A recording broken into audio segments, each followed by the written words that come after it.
in the distribution of this special program. I mean, there is no safe place in South Florida tonight. These winds exceed the building code.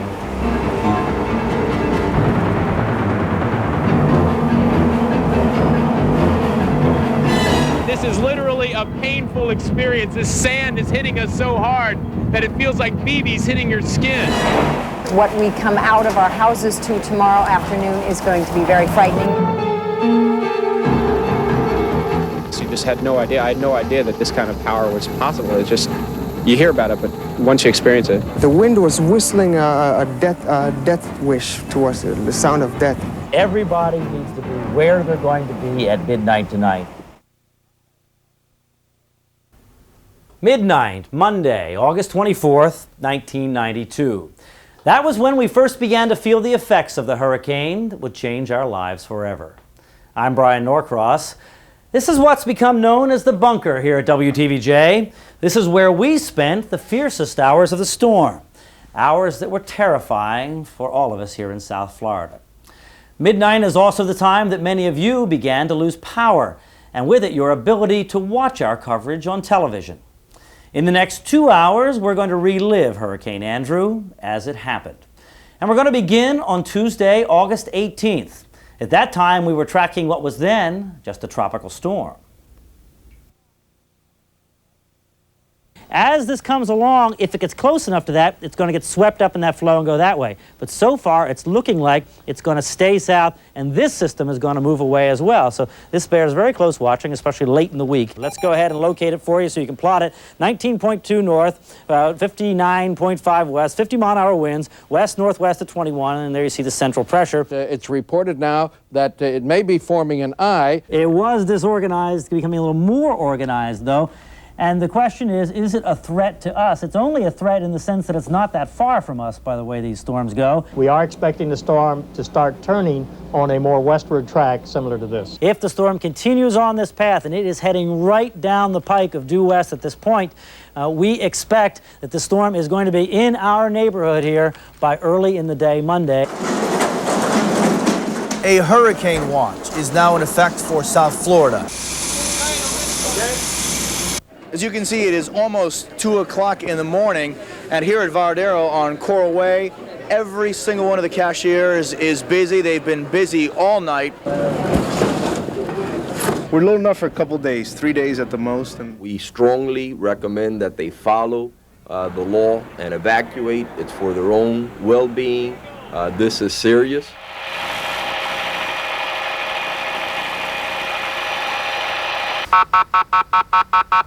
Hey, you surfers, everybody out of the pool!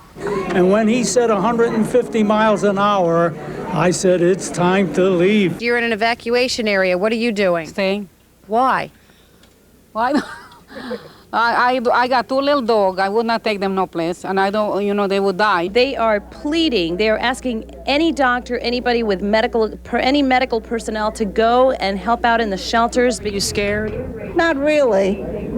Cool, calm, and collected. At Jackson Memorial Hospital, the hallways are lined with pregnant women. Now, let me say this to you. I don't think this hurricane is going to be as bad as they're drawing out to be. But why take the chance? The process of evacuation for South Florida should be pretty much wrapped up by now. It is just about concluded. We're expecting to have the winds start arriving very, very shortly. It's absolutely for sure. No question about it. It is going to happen tonight.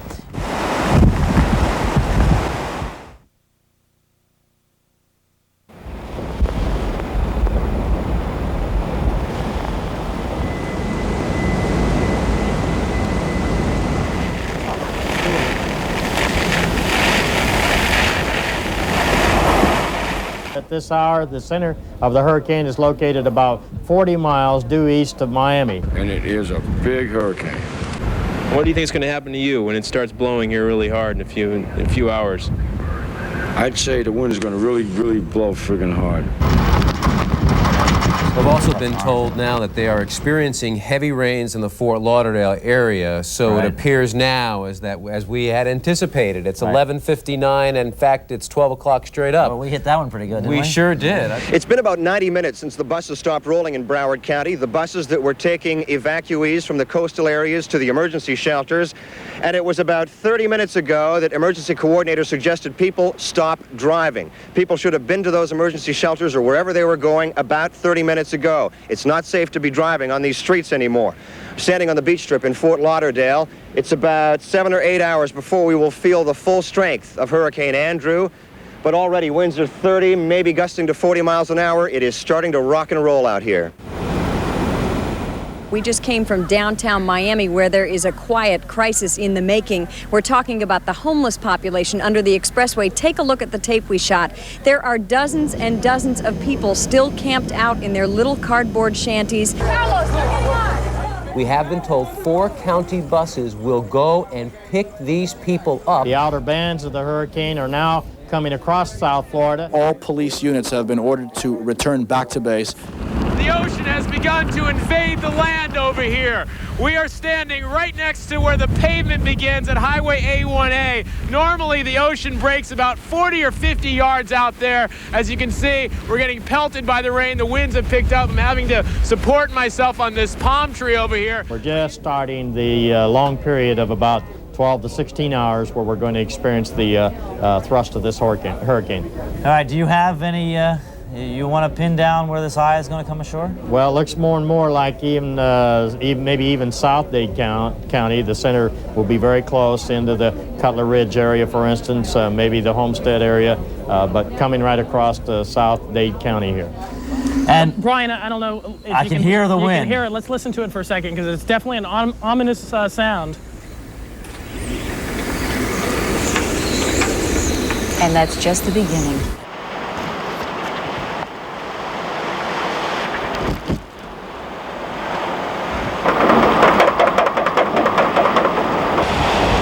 And here are the effects of Andrew as he begins to arrive here on Miami Beach. You can see the palms blowing, and then over here, you can see the sand. It's almost like a blizzard, a snowstorm of sand. And here you can see the wind is really picking up. In fact, the car is rocking back and forth, and I'm sure that's evident in the picture. Here's a bicycle tied to that sign that's just flapping back and forth. And as we look down Ocean Drive, we have spotted what may be some of the first real damage, a window that's been knocked out in all likelihood by a piece of construction debris or something that's been picked up by the wind and then thrown right through that window. And on top of this 1, 2, 3, 4, 5, 6, 7, 8-story building, there's a flag on a mast that is, well, it's hanging on there. I'm not exactly sure how. We'll see whether that's the white flag of surrender. Everybody has basically left the beach, the white flag blowing.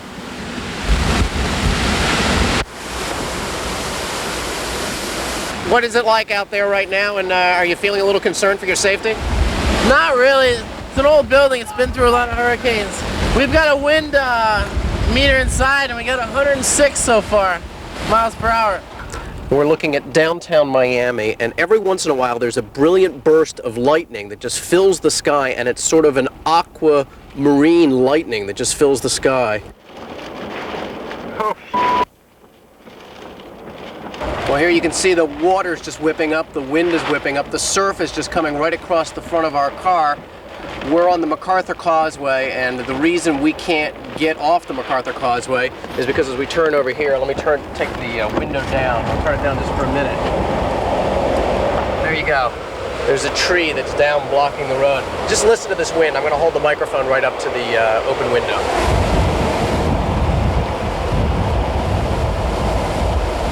We're asking everybody to get into a position where they can be safe and not be moving about for the next couple of hours, because we're about 15 minutes away from supposedly the worst part of the storm. So we're asking everybody to kind of get a safe spot and hang loose.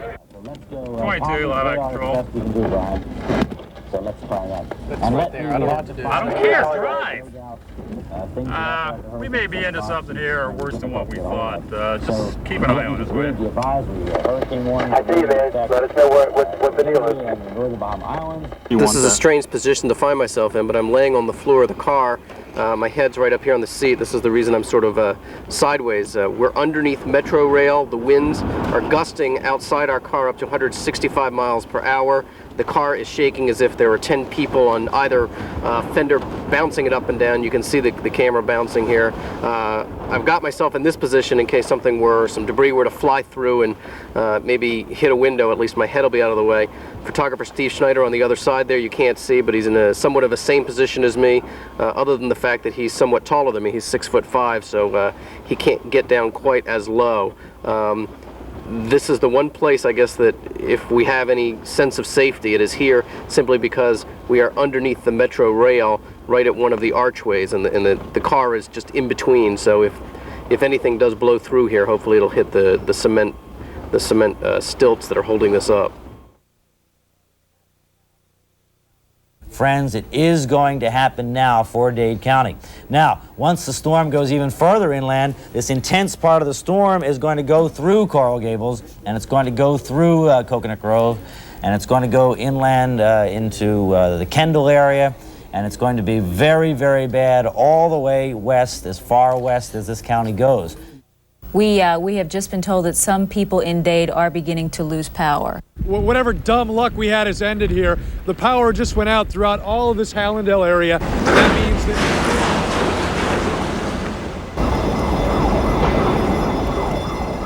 When you see us move and you're watching us, we want you to move to your safe spot.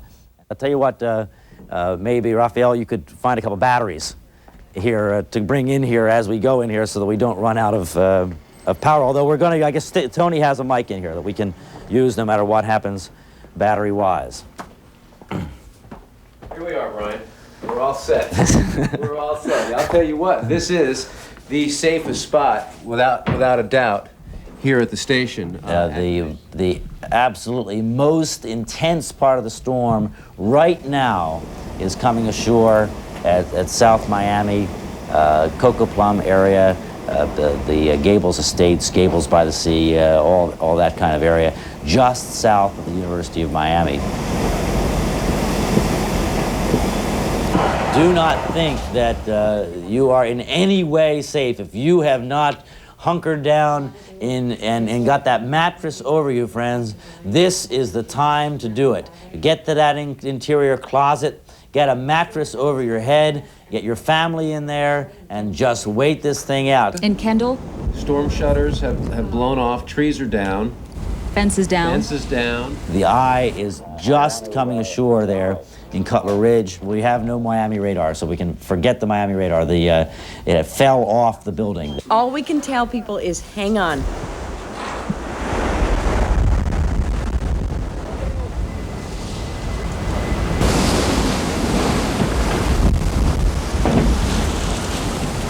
Our producer is telling us that we have an NBC reporter. Is it Bruce Hall? Bruce, go ahead, please. All right, a couple of things from the outside area of your building that you may not be aware of yet. You've lost a satellite dish out here. The fence that is around is now disappeared. What you're getting is a very hard driving rain that is coming in with gusts of wind. It is throwing a lot of debris and material around. To do this, I have to have another fella hold me here because the wind and the gusts just about pick you up. And that is the way it is. I've been through a number of hurricanes in a career with going through these storms, and this is among the third or fourth worst that I've ever been in. That would compare with Camille, Hugo, and Frederick, which went into Mobile in the mid-70s. Bruce Hall, this is Brian Norcross. Can you hear me? Yes, I can. All right, let me tell you that we can tell you with assuredness that here in downtown Miami, we are not in the intense part of this hurricane. The intense part of this hurricane is 10 miles south of us and covering the rest of Dade County to the south. Well, I don't know if you heard the report. We had Dr. Sheets on as they're trying to survive the storm at the Hurricane Center at this point. They had 152 mile-per-hour gusts and here we're estimating we're experiencing something on the order of 80 to 90 mile per hour winds in downtown Miami. So that's the kind of difference we're talking about. And it is a very significant difference. And while you were talking about winds of 80 to 90 miles an hour right here, and you're protected by some buildings occasionally in the downtown area, right, once you get up to 150, that is a major difference. And we can tell the effects of that as we see the wind and the rain and debris come through the area. And you can tell in certain areas, probably to the south as you indicate, it's got to be a lot more severe than this. Well, I can tell you with absolute assurance, we have people that have died. I mean, I say that just because we know what the weather conditions were like, and anybody there would not have survived along the bayfront in South Miami with those kinds of winds. Gee. I tell you, Bruce, you better get in. If you're out there for our sake, please come on in. You've made your point, and we certainly appreciate it, but we have no further need of your services out there. As Andrew's eye moved across South Dade between 4 and 6:30 that morning, windows shattered and roofs were torn off. Amazingly, even as their homes were coming down around them, people called in to be our eyes and ears and to find out if it would ever end. What are you experiencing out there, Ken? Well, Brian, we've had nothing but continual, relentless wind. We've had no lulls. We've had continuous wind. Right. I'm sure your power is out, right? Yeah, we're watching you on a battery-powered radio. Battery-powered television? Yes. All right. Obviously, your phone is very, very weak. Okay. So speak up as much as you can. All right, we've been pretty lucky out here. We've only lost one window, but every once in a while we can hear some tiles coming off the top of the roof. We've lost most of our landscaping also. Apparently, a lot of people are calling, just panicking and saying, how are they going to get through the storm? Something you can tell them to just let them know what it's going to be like and what they can expect in the next couple of hours. We understand a woman by the name of Madeline in Kendall is on the phone. Madeline, what's the situation there? Okay, we have a window broke in one of the rooms, and the door is closed, and they're trying to hold the door back because it looks like it's all going to cave in. All right, that's what you need to do. You need to do everything you can to hold that door in, Madeline. And you all get all your might behind that, because you need to stay in that enclosed room there and not allow that in. Those interior doors are not made to withstand it. What's going on now? No, we're in the bathroom. My father and my brother-in-law are holding the door. All right, well, as many people as you can get on that door, you need to do that, because you are going to experience this intense storm for a good while longer. So do the best you could do to give them as much help as you can there, because it is not over. It is likely to get worse again, okay? Okay, and how long? We have a long time to go, okay? We have hours to go here before this is over. It's going to be very, very difficult, and you're just going to have to decide, we're going to stick this out, and we're going to stick together, and we're going to make it through it, okay? Okay. You know, it's chilling that the things we just sat here and talked about a couple hours ago are happening in almost precise detail. 164 miles per hour is what the winds peaked out at the Hurricane Center. 164 miles per hour. Over there, we have just left the Metro Dade Aviation Center. This is a privately owned building where planes have been turned upside down, torn apart, the wings destroyed on this particular private plane. Many of them just completely out of commission for a long, long time. Hangars destroyed, equipment everywhere. This is total devastation here at Tamiami Airport. By no means are things back to normal. And they're just coming out of the house now for the first time since the hurricane hit. This is about 8:30 this morning. Oh my goodness. And this is their view of their bedroom. This place looks bad. It looks like Hiroshima. Tell me what you see. What I am not seeing is no emergency vehicles, not police, not rescue, not fire rescue. Forget it. The airport is closed. It's about 8:30, and we're going to tell you that parts of Ocean Drive are basically impassable. It's not a good idea to get out here at this hour. Huge lights that have tumbled down onto I-95. As you can see, nobody's getting through, and nobody's going to get through for some time. canceled all elective surgery for tomorrow. There is now a boil water order. There are cables lying all around the streets in South Florida, and you don't know if they're hot. They're telling us at the station that you should not be going in your car to go check on people. The storm is not over, the roads are not cleared, and it's really not safe. We have an update. Unfortunately, I'm sad to report that the death toll from Hurricane Andrew is now up to 8. 60% of Broward customers of FP&L have been left without power. That's 425,000 customers in Broward. In Dade, the number escalates. It is 600,000 customers. 72% of the entire Dade area has been left without power.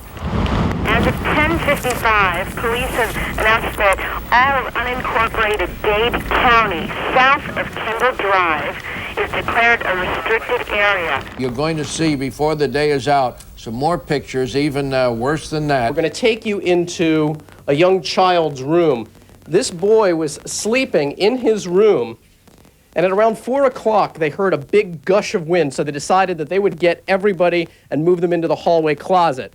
Then, just seconds later, the roof here collapsed. The ceiling collapsed, and this here is where the boy was sleeping. So they got him out of here just seconds before. Seconds. Yes, just seconds. And I dare say that this story is likely repeated in many households across South Florida. Let's get right now. The Country Walk, 137th and 152nd Street.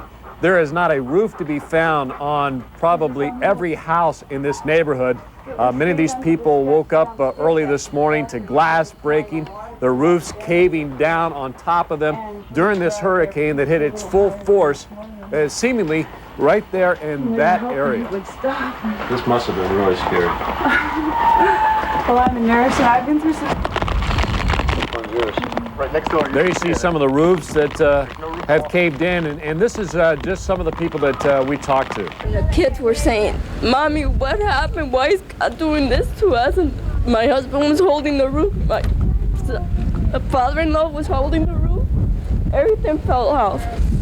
This is terrible. I wish I'd never go through this again. Next time I'm going to a shelter. I don't care. We have some pictures that are just back from Perrine where the National Guardsmen arrived at a house. Inside that house was one of the victims of Hurricane Andrew, killed when the roof caved in.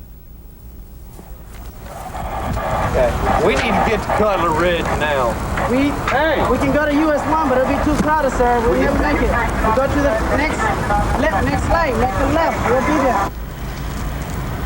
Air Rescue had also arrived on the scene, but it was too late from what we understand. Meanwhile, not far in the same neighborhood of Perrine, 2 school buses apparently blown hundreds of feet by the strong winds and nearly crashed through a home, from what we're told. Instead, the bus landed upside just a few feet away. It was parked up on the church ground over there, and the wind picked it up and brought it over here in the yard. Just some of the devastation in Perrine. A gentleman was asking about that who called about 10, 15 minutes ago. And just as you said, Brian Allen, that you feared, the pictures would be the same. The devastation, the twisted metal, roofs blown off homes. You see buses tossed about like toy cars. It's a mess out there. I just returned from what I thought was perhaps the most dramatic scene that I've had experience with yet in this hurricane, and that's at Baptist Hospital, where the victims of Hurricane Andrew are just coming by the dozens.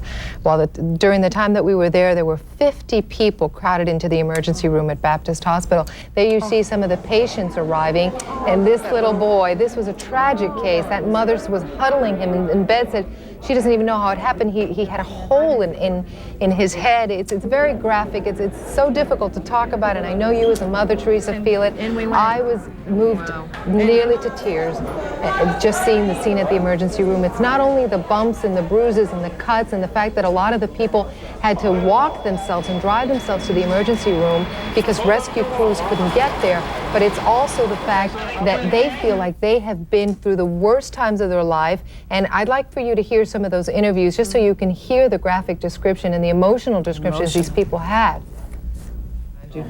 In our neighborhood, it really just went right down the street, took off roofs, blew out windows, overturned trees. It's a it looks like a war zone. All you hear is things crashing, and you're going, oh God, what was that now? You know, and you're huddled in the bathroom, and you got the little radio on trying to hear what's going on. 2x4s flying all through my house. I've lost everything I had. You lost everything? My house is a total it's totaled. How did you hurt yourself? I don't know. I really don't. All I know is at one point I turned around to check something out, and I probably hit something sharp or something, but I just don't know. I've lost all thought about everything, about what happened. I just all I wanted to do was protect myself. Just save your life. That's all. There were many residences like that where the roofs had simply been blown apart by this hurricane. Also, in the same neighborhood, we talked to a young couple and their daughter about what the experience early this morning was like. It was absolutely terrifying, especially when we heard like the shingles coming, the tiles coming off the roof, and you know, so tempting to look outside and see, but of course we didn't. We had everything pretty well battened down. Where did you sleep? In the closet, and the fence flew down. Yeah. Tell me what you were thinking last night. That our house was gonna break. And your house kind of did break. Yeah, kinda. But what was it like sleeping in the closet? What we do? We went what? Camping. Camping. Did you go camping? That's good. Camping in the closet. And when you were scared, what did we do? Hold hands. We sat in the closet and held hands. Well, they held hands and they went camping in the closet. I guess that's probably for a 4-year-old the best perspective for what a hurricane's like. Fortunately, she and her family did just fine, as did most of the folks in this neighborhood. A lot of damage, but very few injuries and no deaths in this neighborhood that we know of. Once we can get Sky 4 up in the air to really start to focus in, you're really going to be surprised by how much damage there really was. We understand right now we can perhaps get the first look at what's going on up in the air from Sky 4. Rob Pierce, are you with us right now?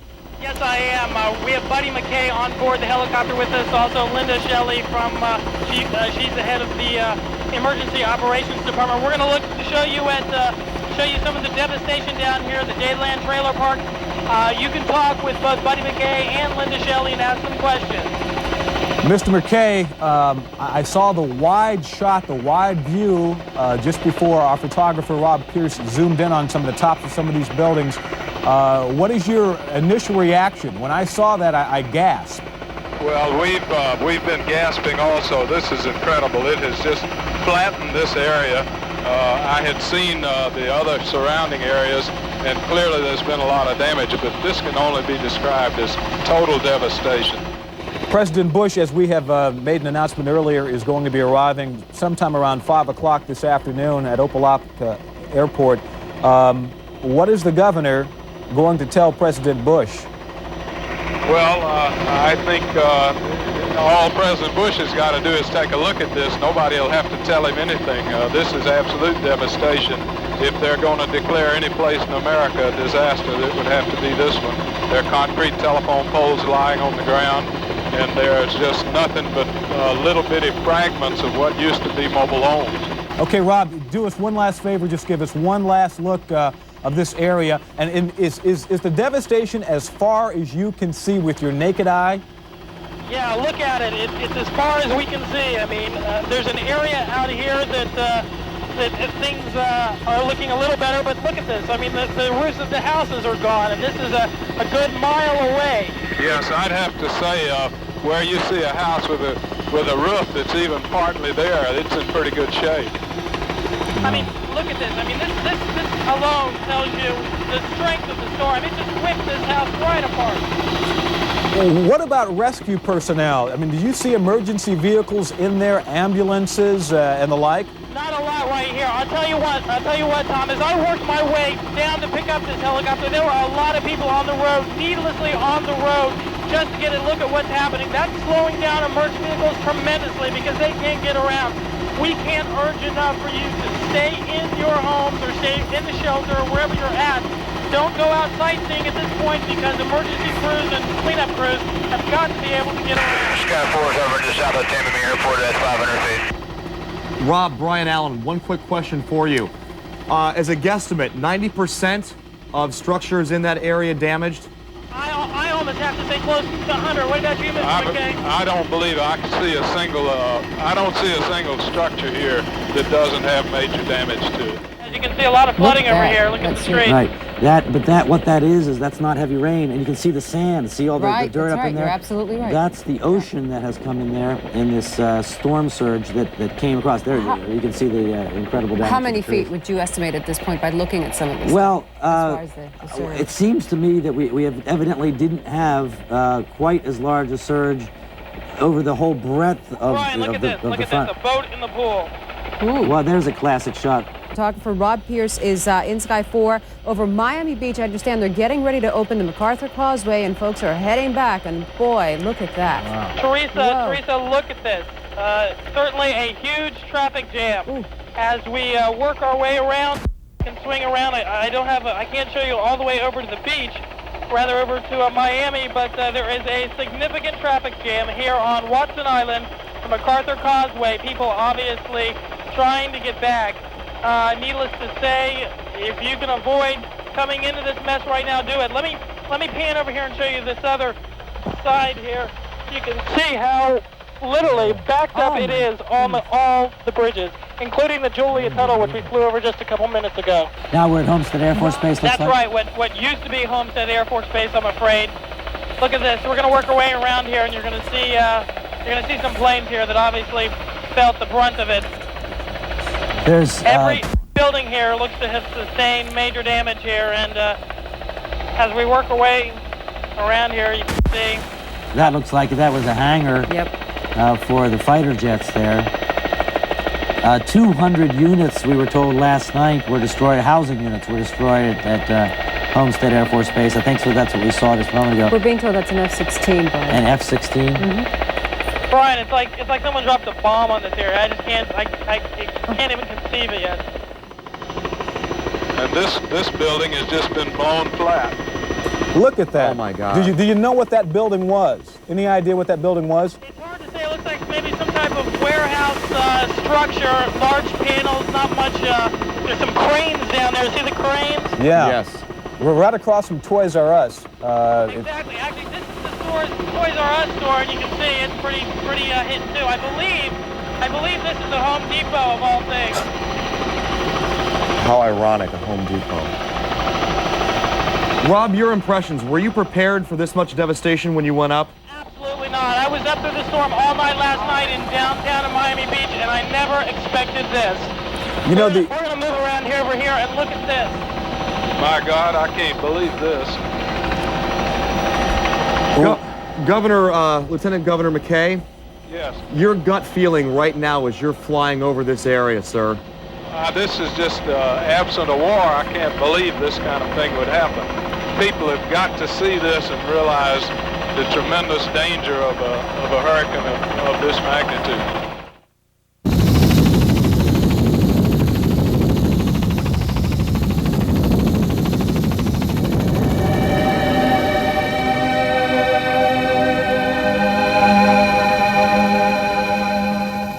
It was very emotional.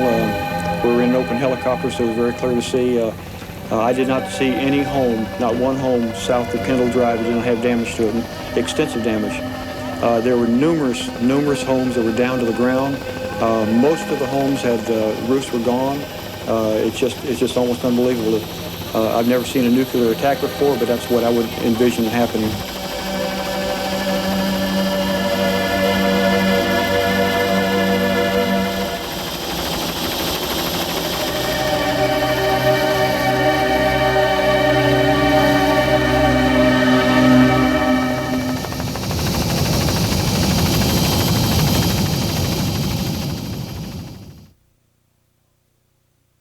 Okay, we've got some video now of Hallandale Beach. We can show you some of the damage there.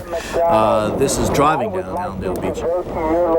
Again, it's the same scenario. The trees down, the street signs down, rain again, traffic lights down, some electrical wires. They don't look like they're down. They look like they could be coming down. if something fell against them right there. It's about 14th Avenue Northwest, if I saw the sign correctly there. And just some of the damage on the canopies around some of the buildings have been ripped out. Some of the phones have been actually dented around, and some of the stop signs are down on the street, and some of the fish are down on the streets as well. So I think that was more likely from storm surge from anything else. I'd like to have, if we have any more photographers going out like that and they find a fish or something like that, if we could try to get a relationship shot to at least show from the edge of the water as to where they find it. Yeah, that's because we're still waiting for some storm surge information. So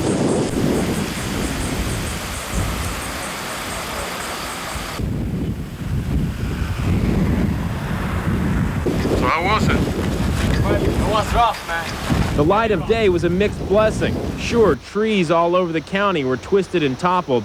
Traffic lights crashed to the ground at dozens of intersections. A1A was flooded with water, sand, or construction debris. It's all ugly. But Broward residents only need to look south.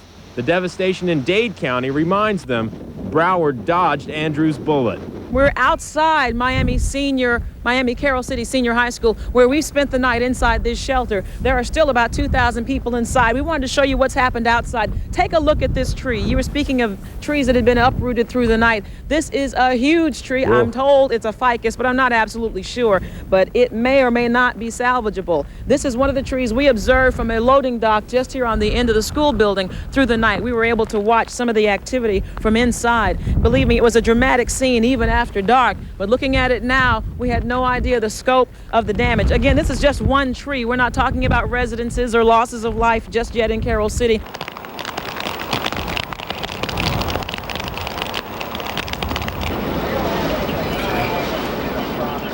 Surprisingly, damage in North Dade was limited to downed power lines and uprooted trees. Residents there say Andrew made an impression on them, too. I looked through the window, but I didn't come out at night because I thought I had like a lot of damage on the fence, but it was just like busted open. So I can kind of repair this myself. I got a lot of down power lines right here. Watch those. Then the trees. I had just gotten out of the in bedroom and moved to an inner bedroom. And then I heard the boom. In some places, Andrew's wrath was more apparent than in others. Here at a strip mall at Southwest 184th Street, the hurricane tore the roof off the building, leaving thousands of dollars worth of merchandise exposed to the elements and to looters. Even though the hurricane wiped out plenty of real estate in Southwest Dade, we found one woman who lost her home but was still able to put it all in perspective. What are you gonna do, you know? I mean, it's like everything. I lived there all my life. I was born there. I mean, it's like pictures came off the wall, portraits, family pictures. Everything is just, you know, nothing. All the couch is in the pool. For the record, Smallwood admits she has homeowner's insurance, but she's especially pleased to have survived the big one with her family, if not her home, intact. You don't have no clothes over here? Are we trying to see what we can get now? Many people who live at the Quail Roost Mobile Home Park in Southwest Dade returned today to see what they could salvage. People like Nayurka Fernandez. I just wanted to know what's going to happen to the people that don't have anything, that now they're like practically on the streets. Even though a lot of people have been left wondering that, in the wake of Hurricane Andrew, there is no easy answer. We got each other. We got our lives. We got the Lord. So much to be thankful you know, for. We got the Lord. There's people that lost their lives during this. This house is on 197th Avenue, just west of Chrome Avenue. Let me tell you what happened here this morning. When the storm hit at about 5 o'clock, there were a dozen people huddled in that home. The home started to come apart. So for some reason, the people thought they'd be safer if they all ran to a utility trailer. All 12 people huddled in that utility trailer till the winds of Hurricane Andrew picked it up and turned it end over end. As a result of that, 6 people were injured, all kids aged 8 to 16, and 2 men were killed. Besides the toll in human lives, this storm also took its toll on pets and livestock. We saw some horses roaming free, some stuck in the mud, some that didn't make it. This is one of the westernmost sections of Dade County. This overturned truck here is testament to the strength, the ferocity of Hurricane Andrew. Here's another overturned truck here. Behind me are the fields where migrant workers in this area pick beans and strawberries. We've seen a lot of migrant workers who are homeless, who are wandering around. They don't know where to go. Now, in town, they lost power lines, they lost roofs, but out here, they lost entire buildings. Well, it sounded like a freight train coming through here. And in more cases than not, what used to be a building is now a heap of metal and wood. We just had to scuttle into a hole and just grab a hold of the kids. I was even going to tie them down. We didn't even have a chance to tie them down. I'm a skydiver, and I know what it is to do 200 standing on my head. And the winds that were whistling through his house when the back room blew out at 4:30, 5 o'clock this morning, I figured we had 150 miles an hour wind blowing through the house. It will take a while, but the people who own and work the farms and ranches in this area will start over, and they'll never forget the hurricane of '92. It actually just bent the metal bars in from the force of the wind. You know, it just actually bent the metal bar, twisted it like it was a piece of plastic. That's where one of the lights was. It like sucked up through.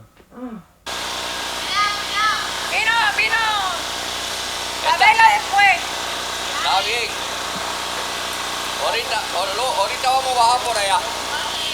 Ahora yo voy a bajar para verla. Paulita, está tristona, ¿eh? Parecida.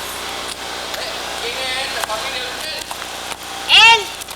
A man was holding his daughter very close to him, and through the window a piece of plywood fell and hit her directly and killed her as the man had her in his arms. It would be terrible if some people had decided not to leave, because I don't see how they could have survived this. It's terrible.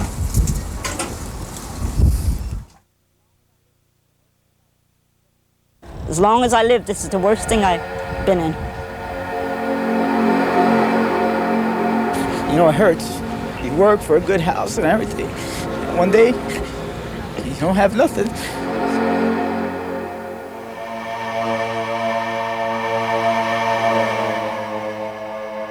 This used to be all trees and shade and everybody happy and peaceful. It's like a bomb hit here or something.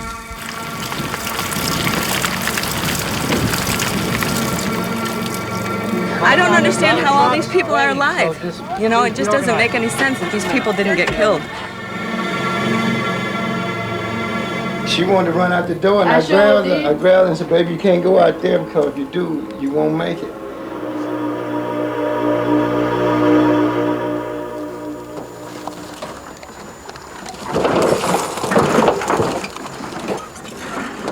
In my wildest nightmares, I'd never imagined something like this happening.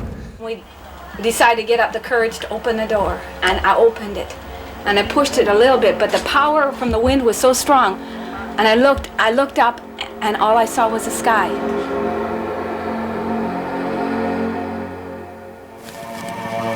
Pictures of the family.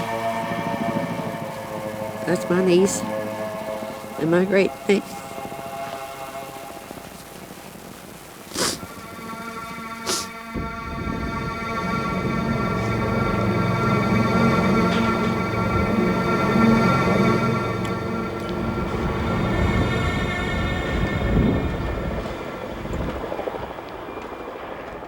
When the storm got bad, about 4 o'clock, I noticed that the doors, the glass doors, began bending about 3 inches.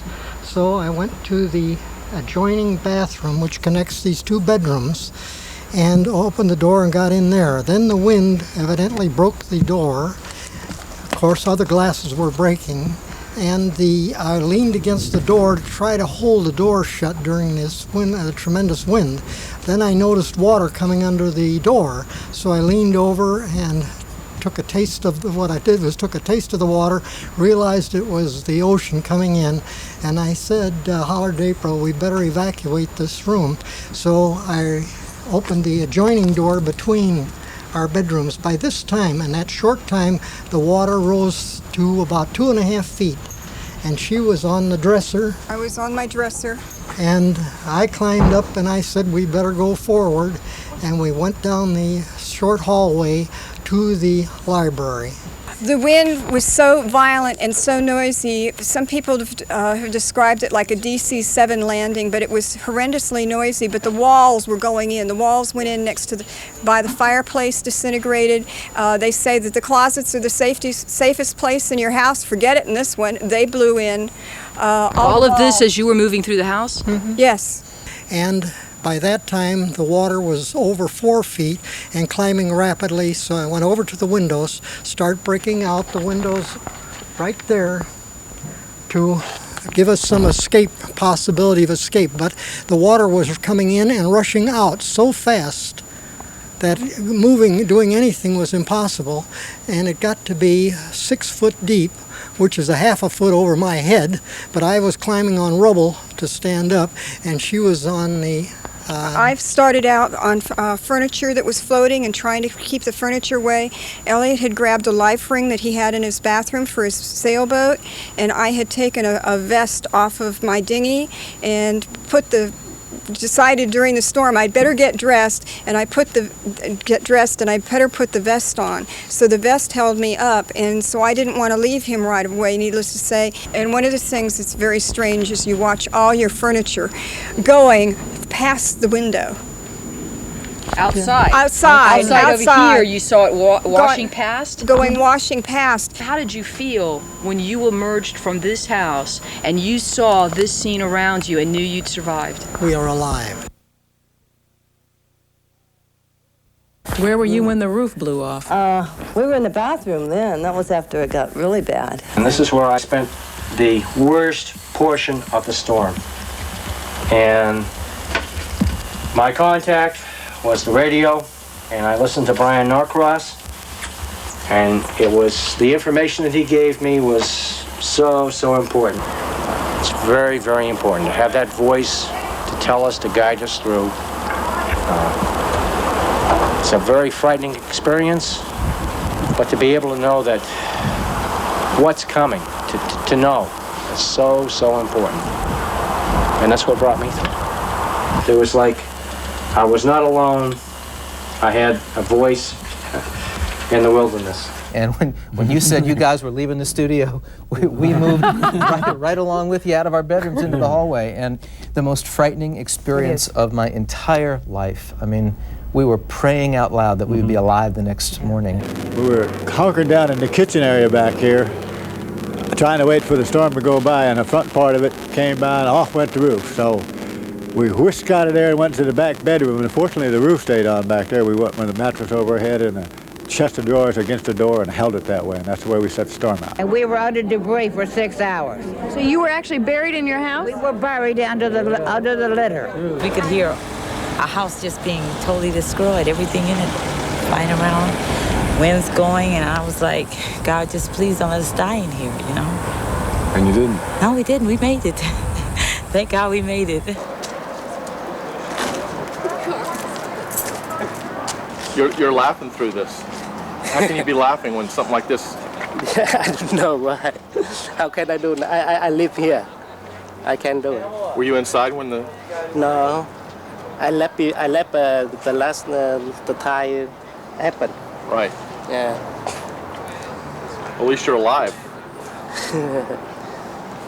All my life happened at the house like this, and now no more.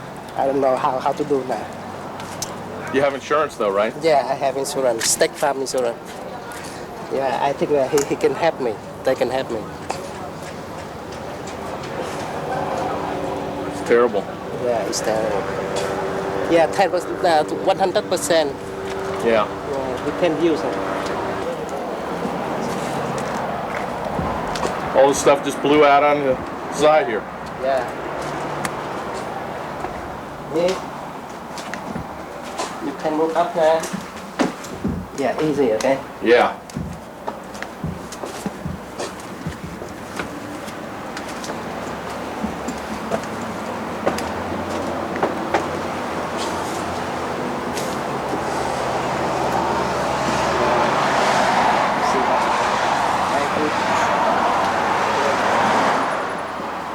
Put everything into this. All your life savings, right? Yeah, all my life savings. Put everything, every money in the house. Everything. Now everything broken. You want to see where we were when all this happened? Yeah, I sure would. Well, about 3 o'clock, my daughter and I heard the front doors flash open. So we came down here and tried to shut them back. And as we were holding the doors, these two side windows burst in. And we went into, there's a closet down here. Yeah. Watch all the glass. This used to be a nice house. My 3 children and I, we stayed in this closet here underneath the stairs. That was our refuge. That was it right there? That was it right there. We couldn't go to the garage because our garage door flew off and the side door to the garage also flew off. So that was our only refuge in this house. That had to be absolutely frightening to be in there. That was beyond frightening. That was a supernatural experience that scared us beyond explanation. The upstairs is demolished. We can't even get upstairs. I can't get out because my car keys are lost someplace upstairs, and you can't navigate through to go look for anything. How about your kids? My kids? You talking to them? They're petrified. They prayed a lot. They're petrified right now. They're really not talking because they don't really know what we're going to do. Just waiting for Mommy to come up with some solutions, which she doesn't have right now. This is it.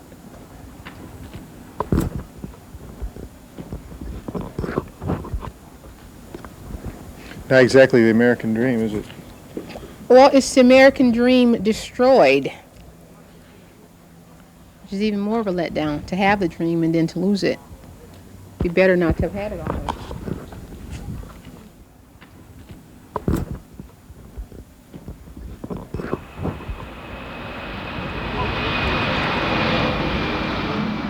Air Force One is now landing at Opa-locka Airport. President Bush took time out from his re-election campaign in Connecticut to fly to South Florida to personally see the damage caused by Hurricane Andrew. The president arrived aboard Air Force One at Opa-locka Airport and climbed to a Jeep Cherokee at the airport. They just arrived here at the Cutler Ridge Mall. He should be getting out of his car right now, coming up shortly here. You can see the motorcade just pulled in. Obviously, he wants to tour this area and get a look at what's going on. He was accompanied by U.S. Senator Connie Mack and the chief of the Federal Emergency Housing Administration. Among the devastated areas Bush stopped at Cutler Ridge, where he promised federal help. To the people of Florida who've been hit awful hard, you are going to make it, and all of us want your help. Now that you've very moving experience. Damaged or destroyed businesses, and we've seen tons of those on the way down, are eligible for loans from the SBA, the Small Business Administration, and flood assurance may be available. And I am ready, if necessary, to move in units of the U.S. Armed Forces to provide any emergency services. The governor has the National Guard out. He's expressed full confidence in them. As that day turned into night, many South Floridians faced the darkness exhausted and full of uncertainty. No food, no water, and no place to go. For others, shock had turned to fear. Fear that the few possessions that Andrew had spared would be stolen by looters.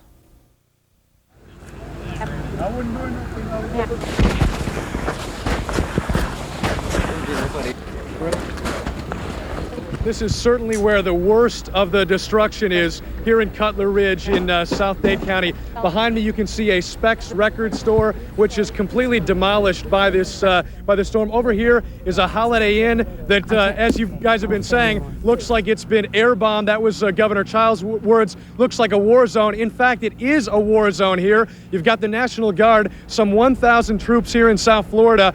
And they're here for a reason. Let me show you for just a moment, and I'll just wait to tell you what this is. It's a confrontation between a suspected looter and the National Guard.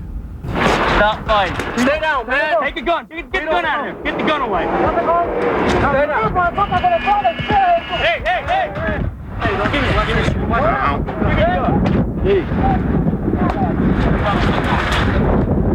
What you're seeing here in South Florida, this particular stretch of Cutler Ridge, is people looting stores left and right, taking every advantage they can of this horrible destruction. It's chaos. It's complete devastation. It's people in distress, looters. They assault our vehicles. They assault the police vehicles. They call us out to assist. Some families are in desperate need, but then we get there, we interrupt the scene, and it's just mass chaos. It's devastating. No, come here. What are you doing? Hey, it's everybody over there. Yeah? Everybody's looting, man. Why are you looting? Hey, I don't know. Why are you having your son loot with you? Not my son. Well, why would you have this little boy? I ain't tell that boy to do nothing. He did it himself. You think this is what you ought to do in a situation like this when hundreds of thousands of people might be, you know, their homes are devastated and you're looting? Well, you want me to take it back? Yeah, I do. Okay. I'll take it back.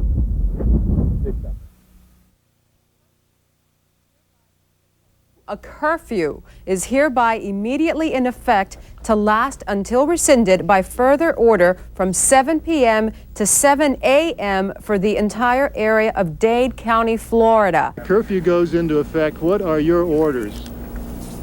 Everybody out is supposed to be arrested after 7. We are at South Miami Senior High School, which is fast becoming the shelter of record for those people who have been transported up from Kendall and the South Dade area. There's a little bit confusion about how many of these people are actually going to make it in, but at this point, let me walk over here and talk to this woman.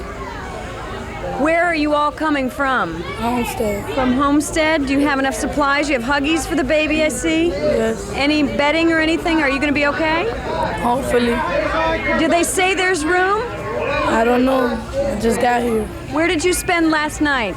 We spent it on the hurricane. We spent, we was inside of a bedroom and the whole roof blew off. We ran inside the bedroom. Yeah, it was really bad. All right. Terrible hurricane. I don't never want to go through it again. Let's see if we can skirt through here, but they are trying to get all of these people registered at this shelter. They need to have a record of who is coming in and where they are coming from, and hopefully the supplies will hold in this shelter. Where are you from? Homestead. From Homestead? Are you okay? ¿Todo está bien? No. La casa? No casa. No home? No home. No home. My daughter. What happened to the house? It collapsed. The whole roof came down, everything came out. Were you guys inside at the time? No, we were at the shelter at the time. Okay, and then they moved you into this shelter tonight? No, we were here since yesterday already. Okay. You have enough supplies and bedding and all that? Yeah, pretty much. We got everything. Hang in there. The last of the buses has arrived at South Miami Senior High. We are told this place can accommodate 2,000 people, but I just spoke to the principal of the high school, and she says they don't have the supplies to accommodate that many people, and I'm still watching them come through the door. I think a lot of people are just going to kind of have to camp and call it a night here because there just simply is not enough some of the supplies to go around, so that's the situation from here. The sun sets on this day. I'm sure it's a day that not many people are going to forget that went through it.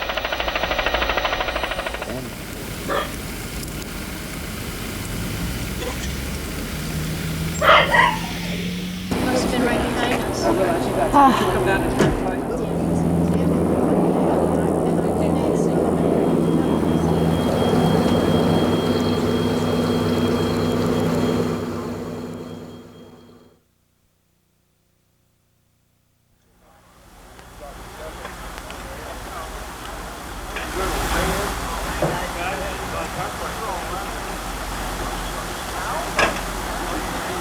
Good morning, everyone, and welcome back to Channel 4 News. The day after Hurricane Andrew strikes. They did some search and rescue last night. I understand that went to a nursing home and they recovered some folks there and made sure that recovered they got them alive. Well, we understand there were a couple of fatalities there. Well, you don't know. It's hard to know here because there is no lines of communication. So how do you check on somebody in areas out here that we can't get into yet because of the flooding? The trees are down, the lines are down.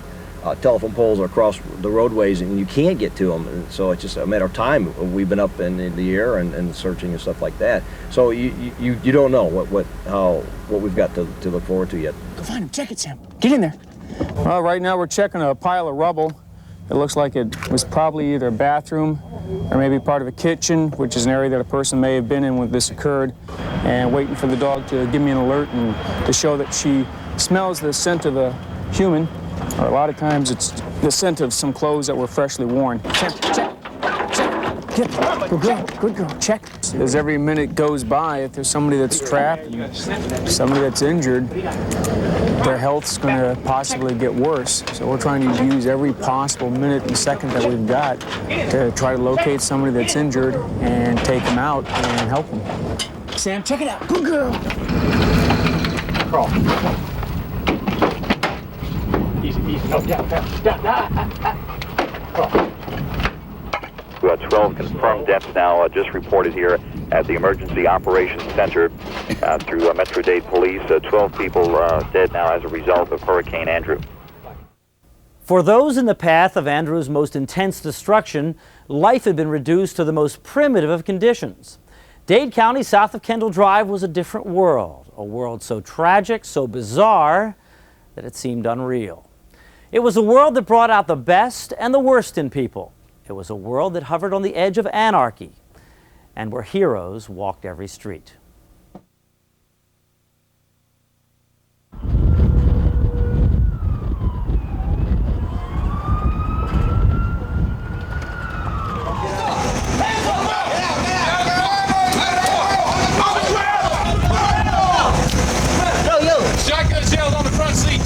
They've got their M16s. They have live ammunition clips. And this is what looters are doing, as a matter of fact. They are actually climbing through here. Every year I always go out and I buy my grandchildren's Christmas presents.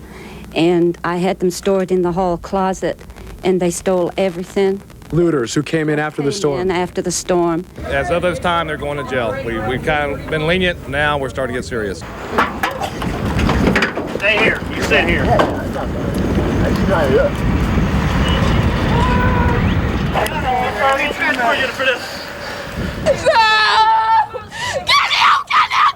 Why are you looting? None of your business. I don't feel sorry for you because I don't have food in my house either. I don't have water. I don't have a roof. I don't even have a car. All looters will be shot on sightings. And that's a real gun in your hand? Yeah. It's a real shotgun? This is real bullets. We're with Channel 4. Okay. We wouldn't be sneaking in with a camera that size. Trust me. You don't sneak in on anybody with a camera that size. I'm okay, honey. What's your name, sir? You live here, obviously. Obviously. Yeah, I don't blame you for wanting to keep an eye out. Have you noticed any looters? Has it been yes, like that? yes.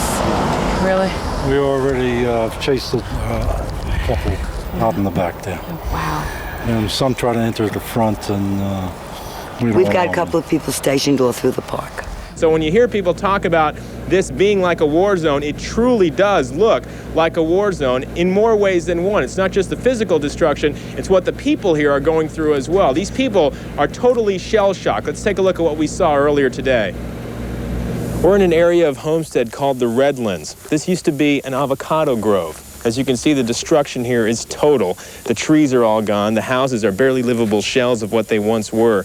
And to make matters worse, Hurricane Andrew seems to have blown away the glue that holds civilization together. Homestead has become something like the Wild West. Everybody has packed a weapon around here. It's for extra safety. There's a lot of looters driving by. And scavengers? Scavengers. Yeah. People that haven't even lost their houses. They're coming by from as far north as Broward, and it seems like they just want to steal for some reason. So that's why you have a gun here? Yeah, I'm scared. I'm scared. I don't want to shoot anybody, but if we're going to defend ourselves. So you feel like this is the wild frontier? It's back in the 1800s. I feel like this is the planet of the apes. So you walk around with this all the time? Oh, I have. You show it to us?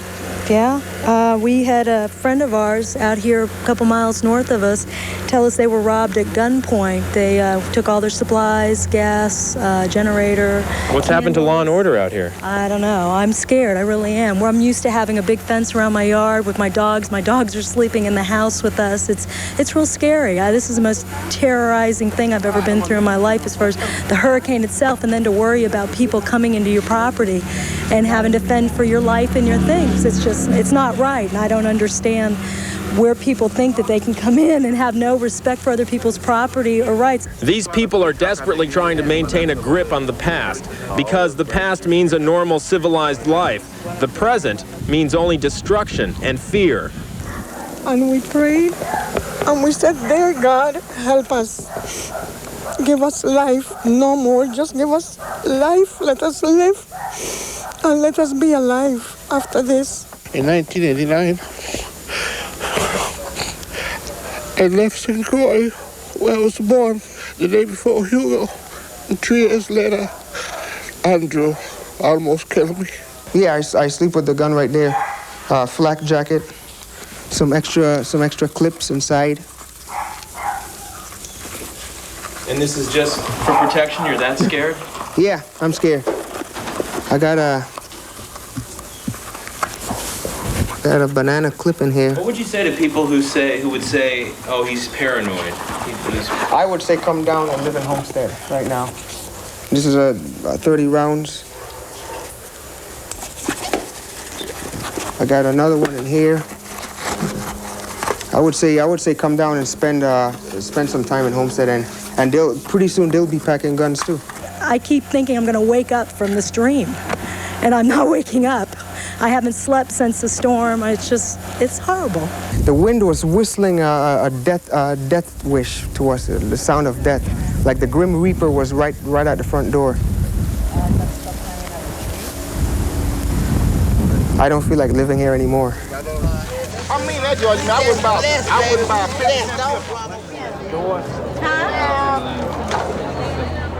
What happened to your home during the storm? Everything was gone, especially mine and the baby's room was all gone. We lost all our clothing. We have no shoes. We have nothing. Everything left. How's your son dealing with the situation? He's not doing very good. He cries constantly at night and the screaming. You know, at nighttime he gets very scared and he asks us to close the door. But, you know... Are you getting assistance that you need from the government? I called, supposedly. I'm supposed to hear from them to 3 to 10 days and see if they're going to come see the area where it was damaged, and they're going to let me know what they can help me with. And where do you go from here? From there, find a new place to stay at, because I had a rented house, so I have no insurance to cover anything I lost. Are you optimistic? Yeah. I just make the best of what I've got now. It's all I can do. Take it one day at a time. Well, we're going to open whatever we can open up and cook it and try to feed the kids. So this is about 5 households coming together trying to make this one meal. 5 households. A lot of people are waiting to get back in Key Biscayne. The word from officials is that residents will be able to get back in sometime later today. We want to go home. Yes, we want to go home. We came yesterday and one of the policemen told us, they said, if you want to be independent, this is what you get. We can't bathe. We can't flush our toilets. You know, we're out here working in the sun. Water is definitely a priority. Ice water. I mean, it's cold. Ice is a hot commodity. People have formed a line all the way down the block, further than we can even see from where we're standing right now. Yeah, that's a 6-hour, 7-hour wait on the average for 5 bags of ice. I've seen people come in here and steal water out of these shopping malls and center and go over here across the street on the corner and sell them $5 for a gallon of water. This guy from Tampa came down and was selling little pieces of dry ice for $3. Ice arrives in Homestead, and within moments, hot tempers flare.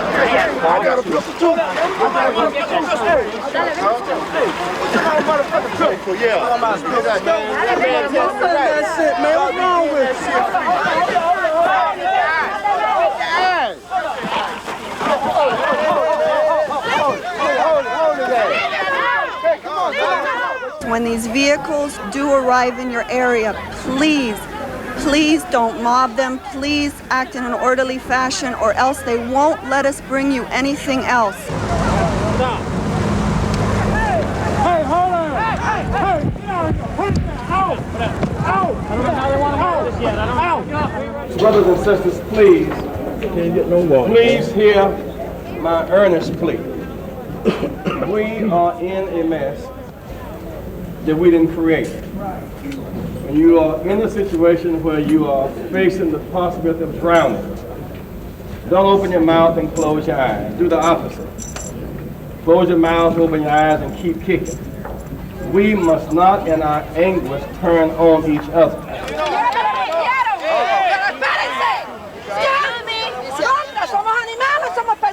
We've run out the storm momentarily. There will be more later today. We need you to come back later, please. This is a real tough way to try and live. You got people scavenging, just literally scavenging.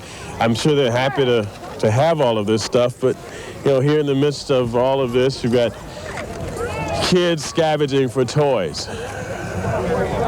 But still, there's a lot of need and there's a lot of frustration. And as we've heard, if it wasn't for the National Guard and police, people would be getting shot. It's just that tense out here. There's already been gunfire.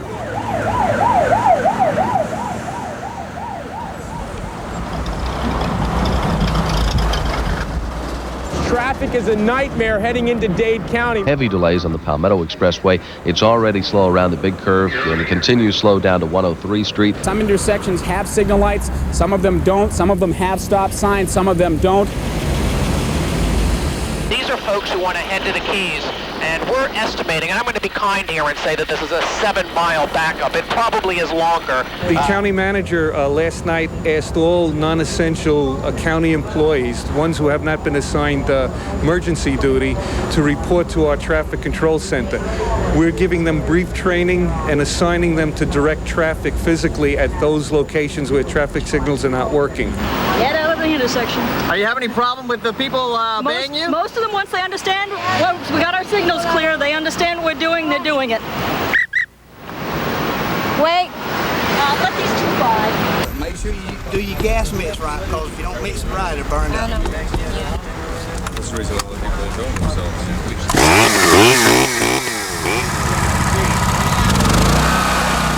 There are some people that are kicking us while we're down. By that I mean that they're charging way too much for the product or the service. We're selling generators, chainsaws, gas, and oil. Are people being fair out here, or are they gouging the public?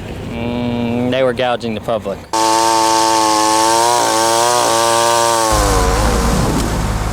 We're at Kendall South Boulevard and Southwest 103rd Avenue. I believe this is 103rd Avenue. Take a look at the devastation over here. You can see all the trees are gone. And Kelly Craig said something earlier that was very apt, and that is you never really perhaps realize how beautiful trees are until you end up in a situation like this where they are all toppled and the beauty of the neighborhood is ruined. No, we can't save this. All of this has to be removed.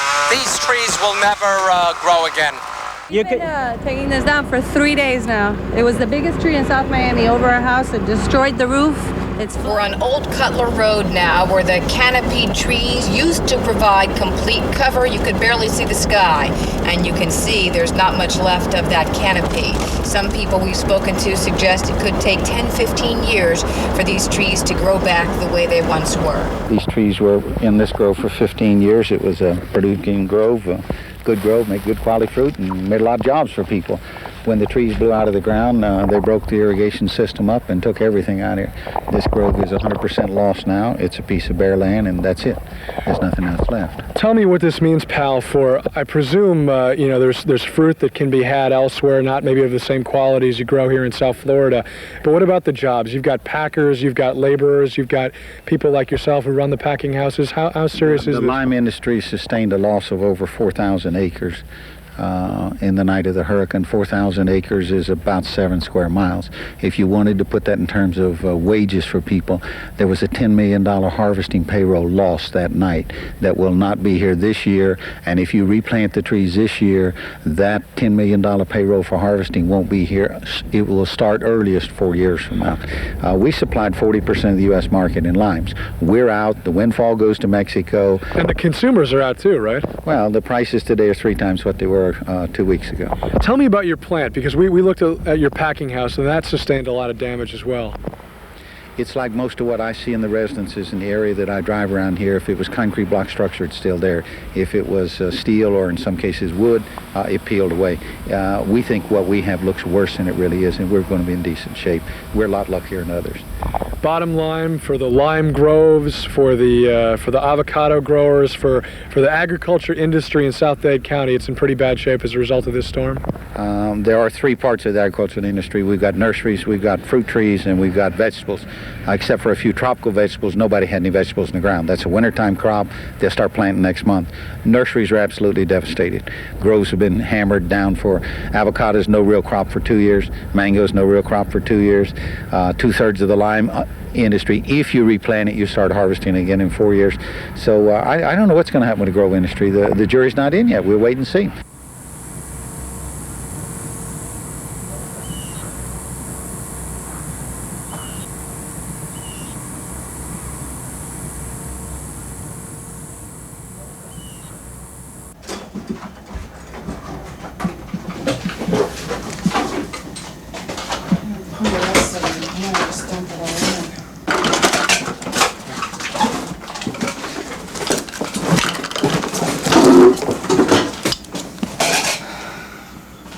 Okay. Well, this is home sweet home after Hurricane Andrew. A lot of this stuff is, like the old stereo, the old black and white TV, and some cast-off kind of things I just brought down here to kind of get started. And yet, I should probably pitch it all out, but because it's been with our family for so long, like the speakers for the stereo, we bought those the day after we were married. Okay, so I should toss them. But then you go, wait a minute, it's been through a lot, and now it's been through a hurricane, and so of course I'm going to keep it. Thanks, Andrew. My daughter's radio, the box for my miniature car, and my wife's placemat. Stuff like that she'll ask about, so I got to have it. That's it, man. I'm gone. I'm out of here. Your neighborhood's been wrecked. So where do you go from here? Insurance. Has anybody from your insurance company? I see you've got Highlands Insurance up. They haven't been out yet. Not yet? Not yet. This is their chance to really show what they can do. They've been collecting the premiums all these years. Now what we expect them to do is show that what they're there for. It's time now to write the checks and get these people's lives back in order and get them some money so that they can start to rebuild. You filing a claim today? Yeah, I got a claim with Allstate, yes. How's that going? Well, we've been here for about 5 hours. We're still waiting. Harry. You're next. Come on in. Okay, thank you. Yeah, they got one to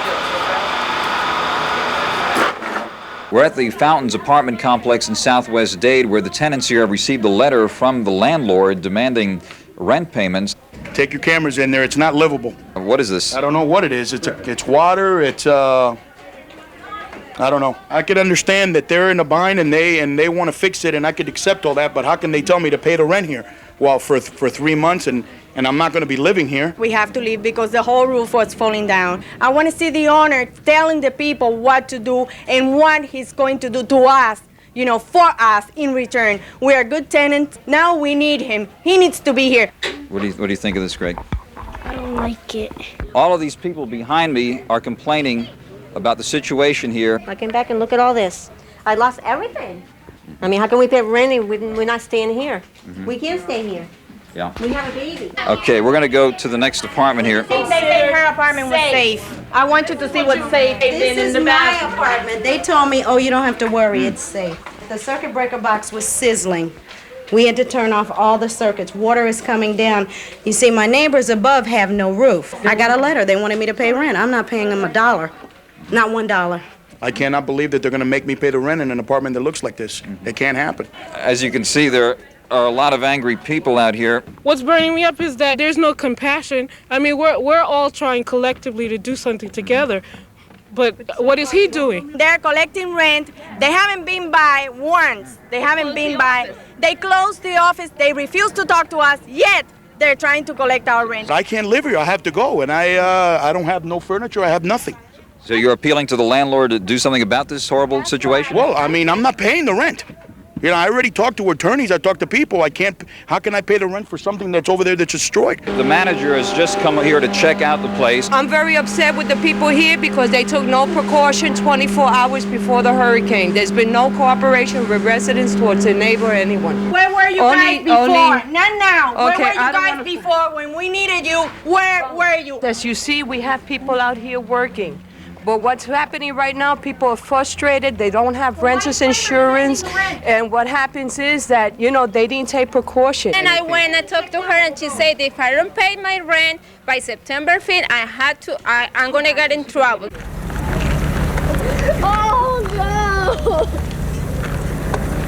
Oh, no! The hospital, set up at Homestead Middle School, looks like a scene out of MASH. Doctors, nurses, and other volunteers attending the injured, amidst what one physician described as organized chaos. We're dealing a lot with the heat stress and cardiac arrest problems, people that are suffering from heat fatigue. So they're just dying now after all of this? Yes, ma'am. We've had probably 3 or 4 yesterday, and we've had a couple today so far, just in the city of Homestead.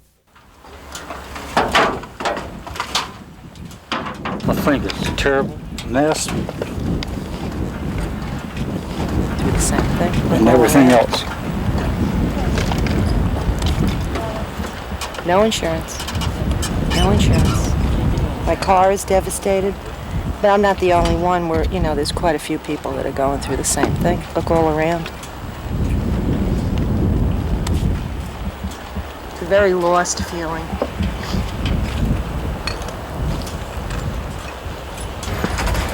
Boys, can you grab this stuff? Not much left.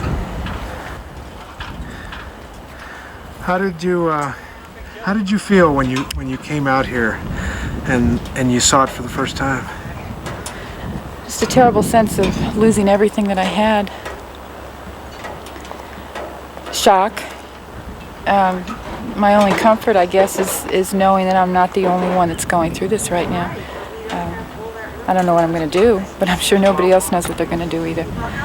And somehow or another, I guess we'll get through this. There's things to be thankful for. We're alive. Yeah.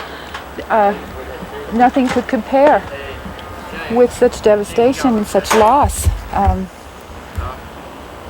I'm moving around like I think I know what I'm doing, but I don't really know if I know what I'm doing. I'm just trying to gather things that will maybe make the next couple of weeks a little bit more livable. I can't face tomorrow because I don't know what that's going to bring.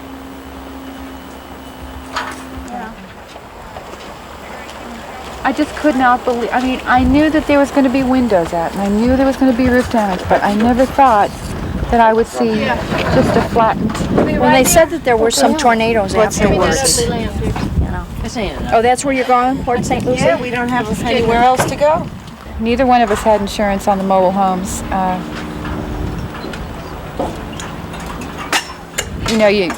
You make decisions in life. You don't know. It's like car insurance, life insurance, and it was just one of those things that we didn't think. Probably we just never thought it would happen. It did. And this will pass.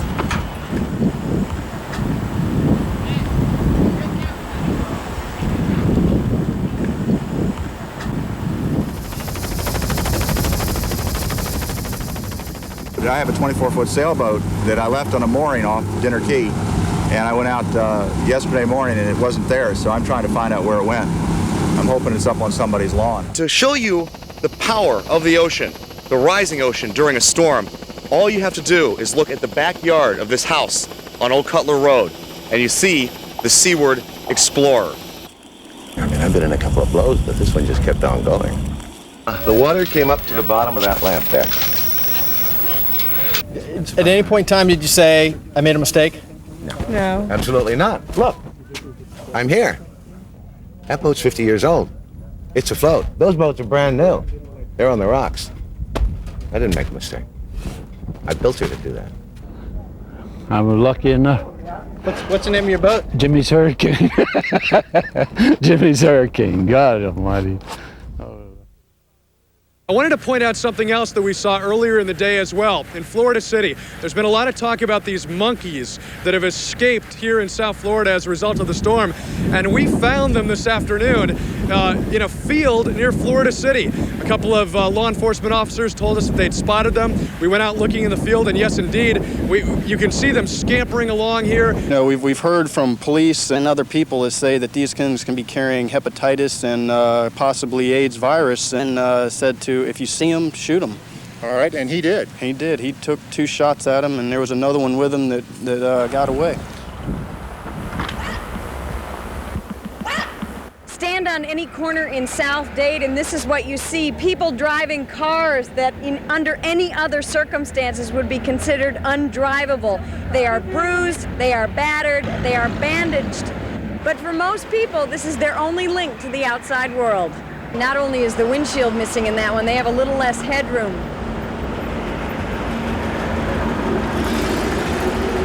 No back window either. The front end of that thing, that must have taken a tree. A convertible, no top, no front, not much left of that one. Look at this landscaping truck. Clearly something ended up on top of it during the storm. The guy barely has a windshield, though he still has a smile on his face. And the camper that he's carrying behind that thing obviously spent most of the storm on its side. That's a working vehicle. This blue van is now home away from home for Angelo Packard and his family. They've called this home since Andrew blew through town. This is now the dining room? Yeah, this is the dining room, the living room, breakfast room, the sitting room. This is the whole thing right here. You guys have actually been sleeping inside of here? Yeah, every other night we sleep in here, yeah. What's your apartment like? Total mess? Ooh, our apartment is total. You stand in our living room, bedroom, and look through everybody else's bedroom. Angelo and Sandra have an opportunity to relocate to an apartment in Pompano Beach, but that takes them away from family, from a son, from their jobs, and it's not something they're willing to do. So at this point, they'll stay in that van. Yeah, Jesse Jackson to come back and help us keep hope alive.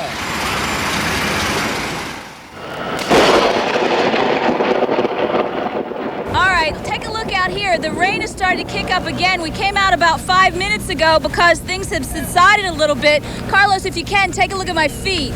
Look at how much standing water there is. And I mean, for the last half hour, 45 minutes, it has been coming down relentless. But, you got to remember, most of the roofs down here are gone. So whatever contents people have not been able to salvage yet, now they're getting just dumped on. This rain, like I said. This is a mess. This is the second day in a row that these poor people have faced a huge onslaught of rain. In fact,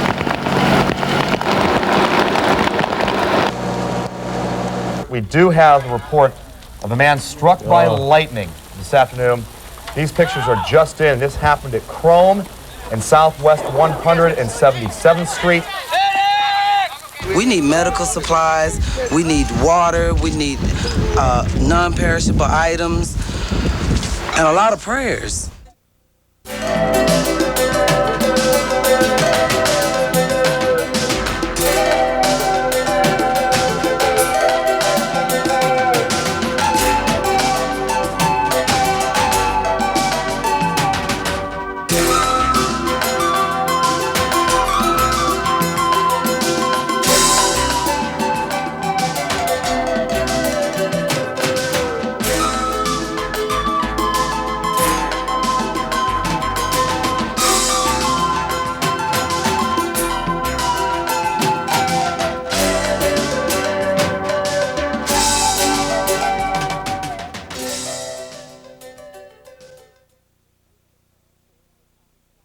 These are the kinds of stories we're talking about. Neighbors like Paul and Pam who are basically just sharing their resources.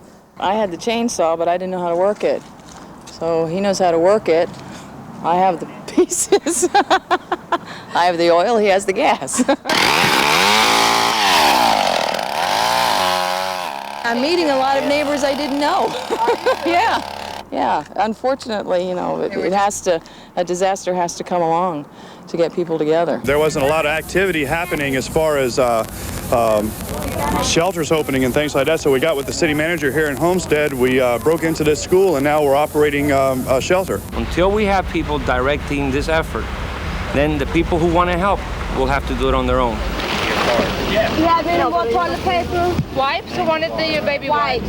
Okay. I mean, we put together 3 of us, our church, our construction company, and we just decided we're going to give it to people that really looked like they needed it, so we weren't going to worry about the danger, that we were going to go ahead, that we were just going to, here, there you are, that we were just going to go ahead and bring it down and get it to the people we needed. People were saying that the stuff wasn't getting out to them because they couldn't get to the shopping centers, and we decided we're just going to get it straight to them, so that's what we've been doing. Good luck to you. All right, bye-bye.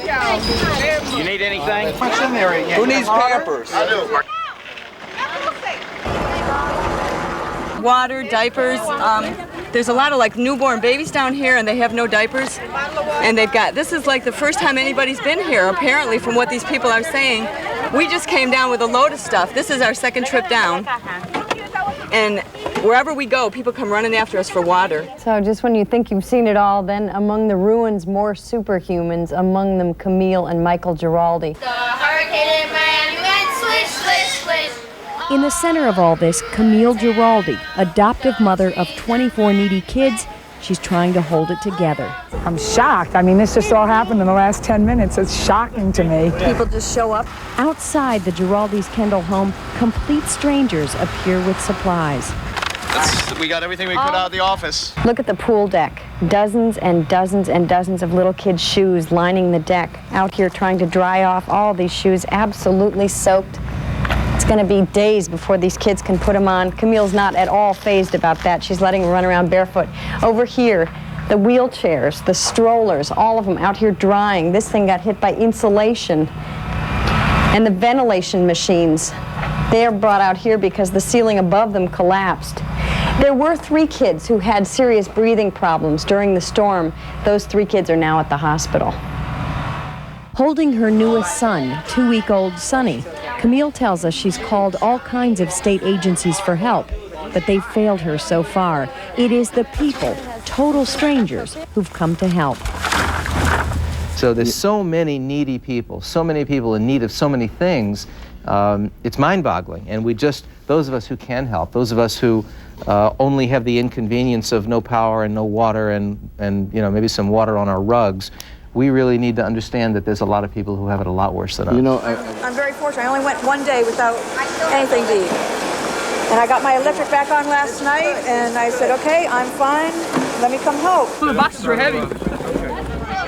Hundreds of people have been showing up here at the Broward Mall and Plantation, bringing all of their non-perishable goods, their water, their baby food, their diapers, everything they can get their hands on, they're bringing from their own homes to share with the people in Dade County. I was really blessed. You feel lucky that we weren't hit and that's why you're here? You bet. Sure am. I feel sorry for the other people. It's an anonymous check made in the amount of $10,000. $10,000. That incidentally brings our total now to over $17,000. A little girl came up and said, I want to give my doll. You know, doing the Y100 Channel 4 drive, you get to balance and offset the darker side of some of the things that are going on. You get to see so many people step forward, and you realize that there's a lot more goodness than there are scoundrels running around out there. This is what is happening. People are walking up and saying, I have a truck. Where do you want me to drive it to? How can I get it filled up with stuff? One of the most wonderful things that we have heard about is that Wayne Huizinga, who of course is the chairman of Blockbuster Video, has come forward and said, hey, let's get some corporations together and give some major bucks. We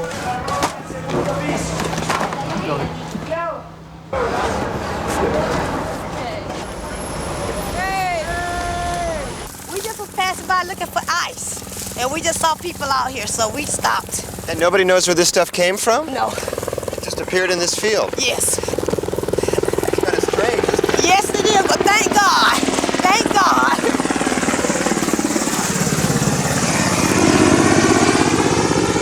What is it that motivated you this time? People, my town.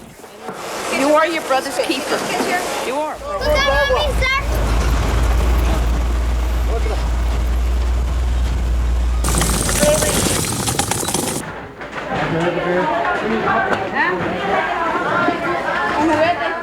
We are in Miramar near North Perry Airport. The airplane went down over here. Follow me. We're on top of a roof. The police won't let us get any closer. You can see the plane over there sticking out of that roof over there. It damaged 2 houses as it came down. Now we understand there is 1 person still inside the plane. That person is dead. There were 3 men in the plane altogether. One of those people is Joe Sagaki, the WIOD sports personality. Obviously Hurricane Andrew is still wreaking havoc on South Florida.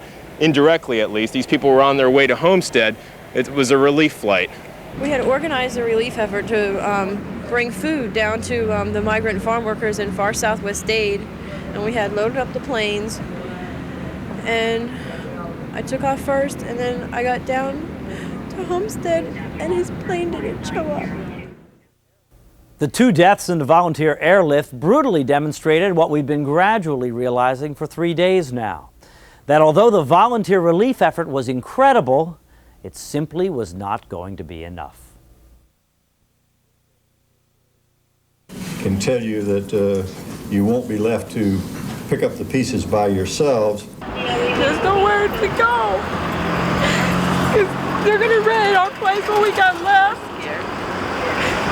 And we got nobody to help us board up everything. They told you to go to City Hall? Yeah, so we're gonna go try to get some answers from there. We're doing it for our kids, you know, because we can't let them go hungry.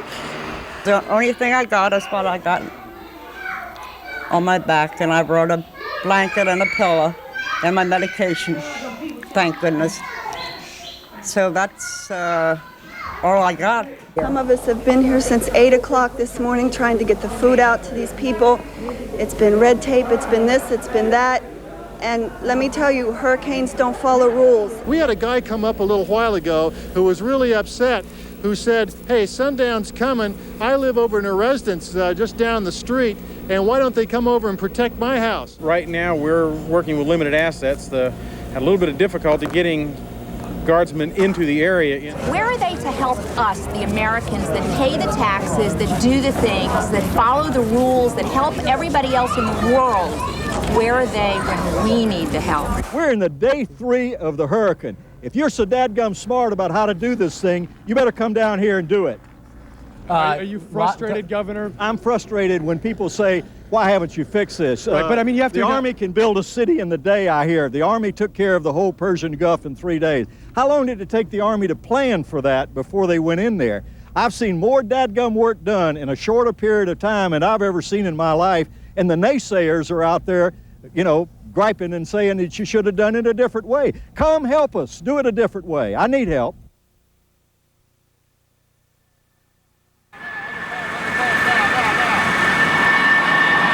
A new day has dawned, and believe me, we anticipate a much better day than we did yesterday. And our military resources are responding promptly and massively to the hurricane disaster.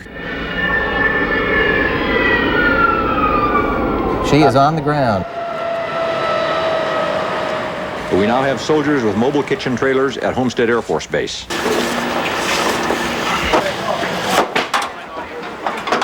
This is going to serve lunch today. Contracts have been let for 6 million more gallons of water. This is a marked improvement from what we saw just 24 hours ago.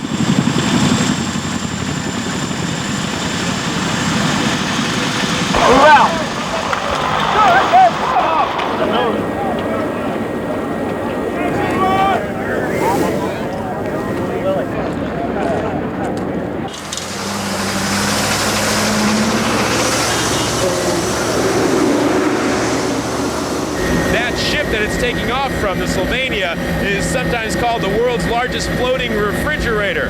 It's a huge food cabinet. 4 of these helicopters are flying non-stop, 8 in the morning to dusk, coming over here, picking up loads like that you see there, and then heading over to the Army field kitchen. The National Guard chopper takes off with a full load, everything from water to wheelchairs. The crew of the 199th Med Company is trying to go beyond the obvious devastation in South Dade to the areas where the roads are impassable, the conditions impossible. They set down on 202nd Avenue, and no sooner the helo is surrounded by hungry, scared people, many still wearing that look of having lived through hell. Just terror, pure terror. Everybody was freaking out. It was hard to keep calm, and you know, when wind is flying and furniture and everything going all over the place and your roof's off your head, try to lay out in a bathtub and behind doors and anything you can do to get out from being blown away. The supplies are being stocked at the Roach's house. It is from here as many as 30 families will get their help. They need so much more. They need milk for the kids. If you can bring any ice, you know. Ice. We have some ice on board. Okay. Plastic and plastics.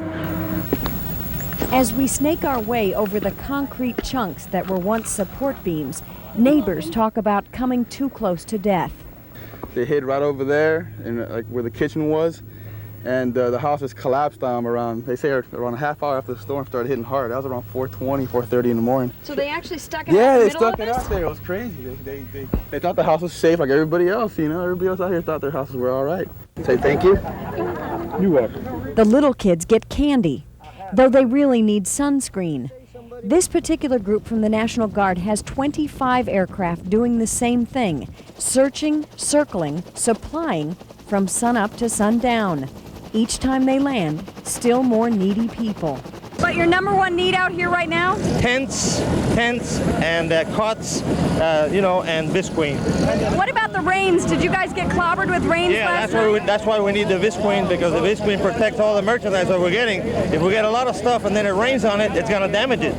These people in the eastern Everglades are energized by these supplies, but they still worry about the neighbors they've not yet heard from, a mother and her 2 sons down the road.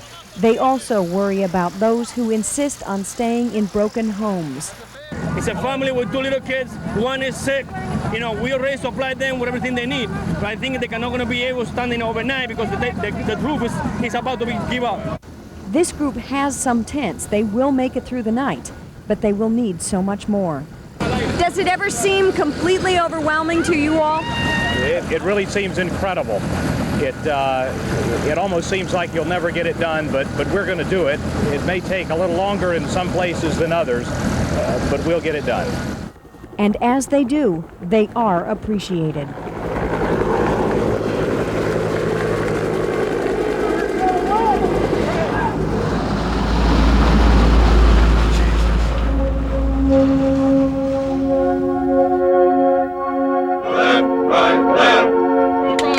Feels good seeing all these people come through and really helping out the people. They have no food and their homes are all busted down, and just glad to help them out down here. One more, I think it's going to be about all.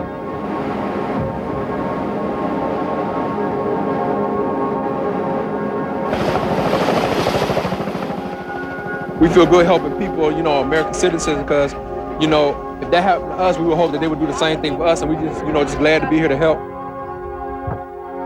There's literally tens of thousands of heroic things that no one knows about. This is where Charleston Police Department has set up camp.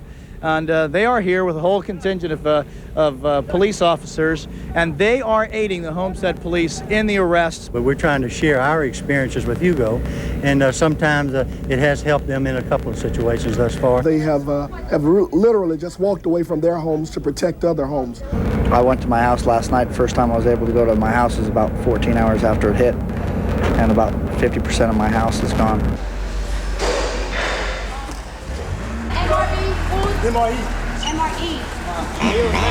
So rescue workers from Orlando and dog teams from Jacksonville pour over what remains of this trailer park, tearing into the debris, hoping against hope that if someone is here, they might still be alive. These crews are coming from all over the southeastern part of the United States, 800 of them. Looks like a military convoy. It does, a convoy. Approximately 700,000 homes and businesses have now been returned to service after the first day of the devastation left by Hurricane Andrew. We turned the building on the other day, got fireworks and applaud and all kinds of stuff. Makes it worthwhile. How'd it go, babe? That's pretty ridiculous, isn't it? Many of South Florida's irreplaceable community treasures were damaged or destroyed by Hurricane Andrew. Some may come back and be even better, but others were lost forever.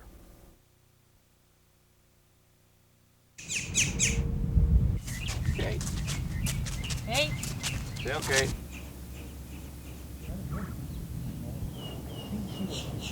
We're taking a look at Metro Zoo.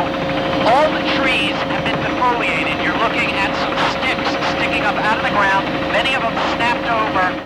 Supposedly stress tested to 150-mile-an-hour winds, which is obviously not the case anymore. And when you walk in here, it just overwhelms you. A lot of the keepers here used to call this paradise because that's what it used to be. You could come in here and just unwind, and now it's just an absolute destruction area. It looks like an atomic bomb went off in here. And I believe that Metro Zoo is going to be better than it ever was. Maybe not as beautiful right away because you can't grow trees in a day, but it's going to be better because it's really more than ever going to be the people's zoo. They're the ones who are rebuilding it. Everything we're doing now is being done through the people, what they're giving us. We don't know exactly where they're going, possibly to other bases either in Florida or in Georgia, but they are blasting off right now in advance of Hurricane Andrew. It looks like an Air Force base that one might imagine was involved in some kind of a nuclear blast. I mean, the damage here is just almost beyond description. I mean, every single facility here has some major structural damage to it. Certainly the mission that this base has performed is one that has been focused on the Caribbean and on Cuba for decades now. I don't think anybody can argue that the mission is any less today because the storm went through. The question is going to be, do we have the resources at this time to reconstitute the base and keep it involved in its original mission?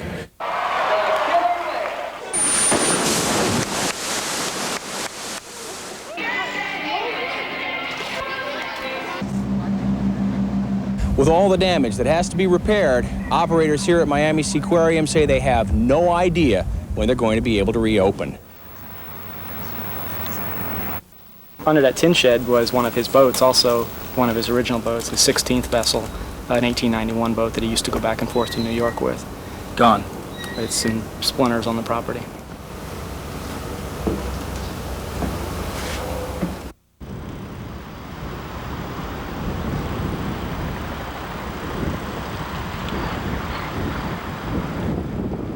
It's really a piece of history completely lost here.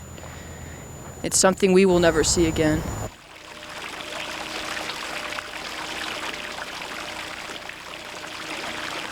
When you go into the gardens, we've got many years of work to get back to where we were looking before Andrew. But we're here and we'll be back. We made it through pretty good, I'd say.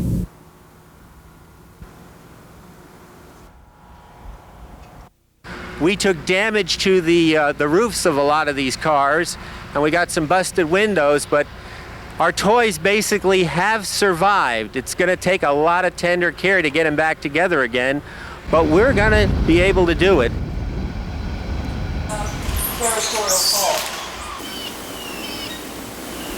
So where do you go from here? Well, we're going to start from scratch. We're feeding the animals. We're keeping them well. After we get the animals' paths cut to the animals, that we can reach them and get them to the point where they're psychologically healthy and well, and get them calmed down. Then we're going to clean up the paths so that we can start repairing.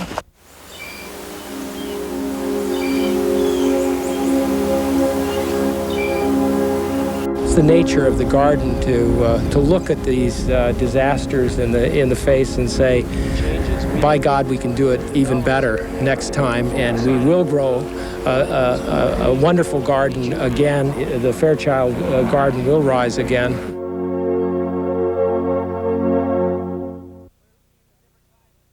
We're looking at the different kinds of construction of these homes. And what was it you were saying? Well, there's actually three gradations of things here. Over here we have the CBS type construction with tile roofs, right here. Next over here we have the mobile home park and the manufactured home park. And then next over there we have the wood frame construction of the country walk area. And you just look at the gradation. Look at the gradation. And even within the concrete block structures. If you notice around here to the right, if you can swing around to the right a little bit now, if Paul can swing just to the right, you can see the concrete block structures over there with the red roofs over there. I don't think even a tile is missing. So there must be something different between how that complex was built as compared to one that's across the street. Right. And clearly, much difference between the damage here, here, and here. Yeah, it's incredible. If you look back there, look at that. There's a whole complex that looks absolutely perfect, and right across the street, you see a complex that obviously there was some kind of deficiency in the way the roofs were put on, because while the walls all stood up fine, there's a lot of windows out, and the roofs obviously came off. Bob, did you ever think it would be this bad? No, I did not. I don't think any of us comprehended this. I've looked at hurricane damage ever since I've been involved in the game, and certainly back in 1969, the Camille incident. Certainly areas of Camille is as bad as this, but as widespread as this, no, there's nothing to compare to this. Well, the winds, when they get up to the order this hurricane was sustained about 140, and gusts may have been up to 150, 170, 175 or so. That's just like a tornado, except it's not a tornado that's a block wide, it's a tornado that's 25 miles wide or so. Clearly, it's a difference in construction. Yeah, they did not experience any different condition in this mobile home park or this park over here or Country Walk than that complex did right over there, and yet tremendous difference in the damage that was done. For just a few percent in the cost of construction of a building, we'd had the kind of buildings that were over there, and we'd instead of this 15 to 20 billion dollars in a loss, it would have been far, far less. And those people that my own secretary that had to go through this thing with construction that failed around her, and my family, fortunately, were out of this area, but those people that had to go through that, there's no excuse for that. We should have been doing something about this a long time ago. At first sight, this damage is unbelievable, but then when you think about it, this is the outside wall. This is the outside wall. It's supposed to protect you from the elements. This is supposed to protect you from a hurricane. It's just a thin sheet, almost like paneling. In fact, that's probably the way you would describe it. Nailed directly to the studs. There is a sheet of fiberboard in there. Yeah, that's what we're talking about. This is something in a good grip. I think I could probably break myself. I mean, what kind of winds is this supposed to be? 120 miles per hour is what the county inspector said. Yeah, the design wind speeds are for 120 miles per hour in this county, but that won't cut it. But this won't cut 120 miles an hour? No. What would it cut? I have no idea, but it's a lot less than that. 100, maybe. Keep going. Keep going down. Down. 90. This is Hurricane Ed. Hurricane Ed just destroyed this house. Just destroyed the house. That's great. Hurricane Ed. Lennar is out there trying to put on this facelift because they don't want everybody to see their hurricane damage. Who bulldozed your driveway? Man, I just went over there. This man right down, I'll take you down the cul-de-sac, and they have specific orders to go. There's heavy machinery graded across my driveway. Driveways, and when you see my cul-de-sac, we're talking about there's a heap of my garbage in the cul-de-sac. This man in the green hat here, the chartreuse hat, is the one who told me the exact order he got.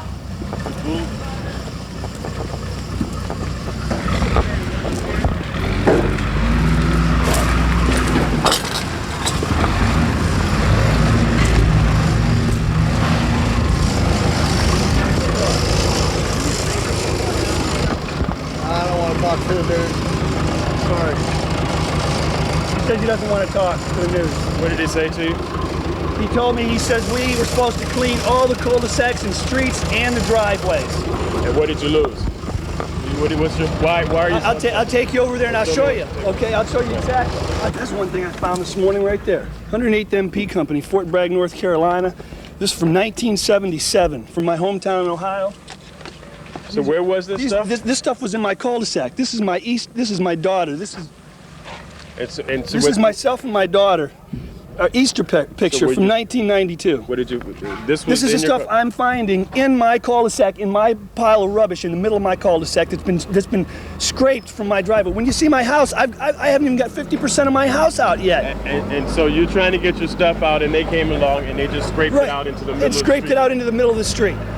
And this is not even Lennar's subdivision. They don't own nothing. Their homeowners association doesn't even control this anymore. And he's saying that Lennar told him to clean all of this. They're putting a facelift out here so that people won't realize the hurricane damage to their death traps.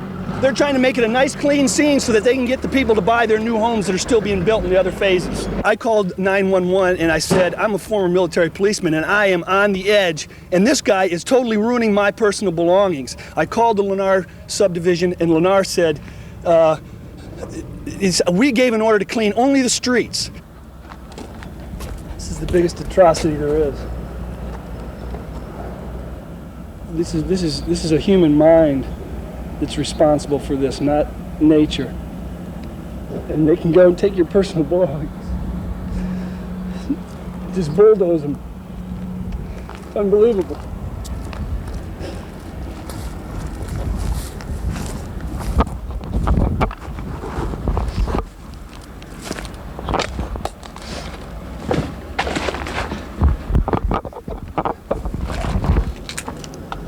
Found that over there in the pile. It's a Miami Herald picture of Martha's wedding picture. Found some Easter pictures. And I don't know what else is at the bottom of the pack, the stack. One of the most important questions that's being asked in the aftermath of this storm is, why did some neighborhoods suffer so much damage and others so little? We're in Country Walk, very hard-hit neighborhood in Southwest Dade, with Dr. Wen Chang at the University of Miami. Dr. Chang, you've taken a look at this house for us. You're an engineering expert. What was wrong here with the construction? Oh, I think it's a shoddy workmanship and also inferior material was used. And if the building would have been up to code, what do you think would have been the extent of the damage here? I would think the extent of damage, you will see the roofing tile and as well as the roofing paper throughout, but the structure will be intact.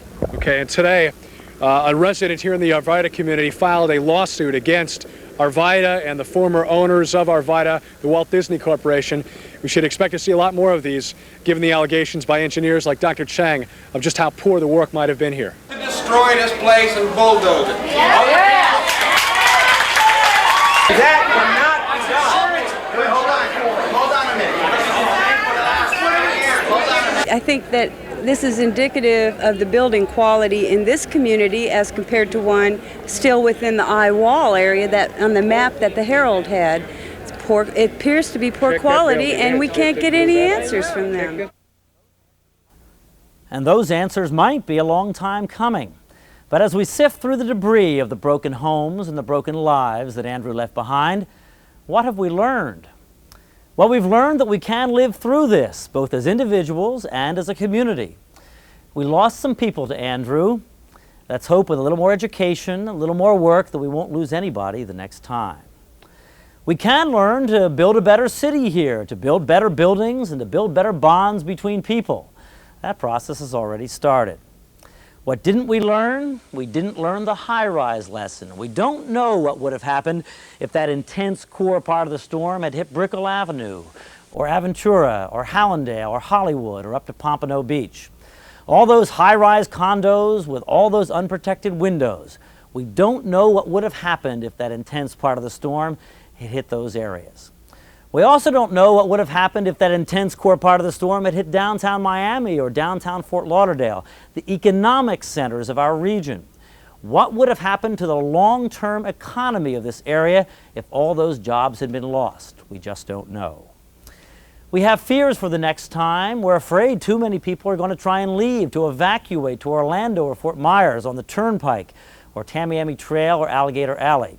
That thousands of people will get caught in their cars trying to get out of here, and then the storm might veer off just a little bit and hit where they are, and there'll be too much traffic, and they'll be trapped there in their cars, the worst place they can possibly be.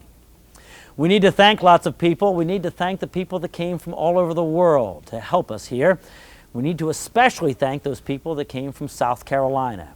They left before the storm even hit. We need to thank the volunteers that gave their time, their food, their money, their supplies. We can't thank them enough. We need to thank all the people we talked about in the last 2 hours that worked harder than they've ever worked before. And we need to thank the staff here at Channel 4 that put together a plan and kept us on the air throughout the storm. We can hope this has been the storm of a lifetime, but we can't bet on it. We're hurricane veterans here now, and we know we have to build a better city. We have to check our buildings, building by building, house by house. We need to be sure that they're ready for the next time a storm comes along. We know the quality of the people here now. We know their spirit. And we can hope this spirit stays with us as we rebuild South Florida together. Somebody prayed for me. Took a little time and prayed for me. I'm so glad they prayed. I'm so glad they prayed for me. Say thank you. I got some extra. You need some more paper products? Yeah. All right. What do you got? Thank you all. Bye-bye.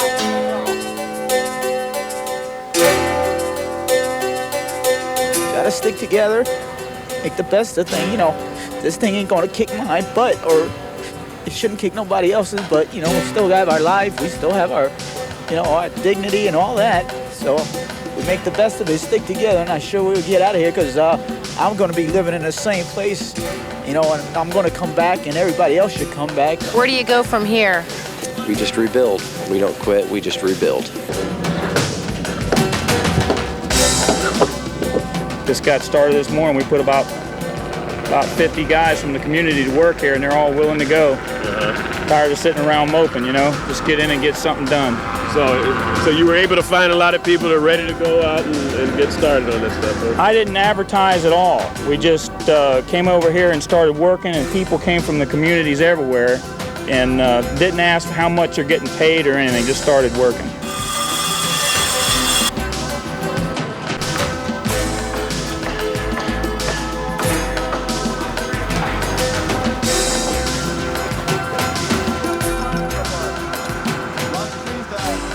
We just got power back this afternoon. How long has it been? 7 days. 7 days. 7 long, miserable days. On Tonight, we're gonna turn it up really cold and get a good night's sleep.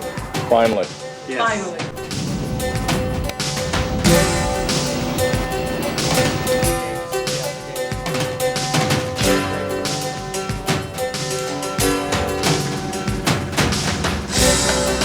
We're very strong. We have a strong faith, wonderful friends, and good family, and we'll make it. We all really love the Homestead area, and it's not like what it used to be, but we'd like to try to build it back up and make it what it used to be sometime. I know it's going to take a long time. It's hard to see the light at the end of the tunnel now, but I'm sure with a lot of hard work we'll get there.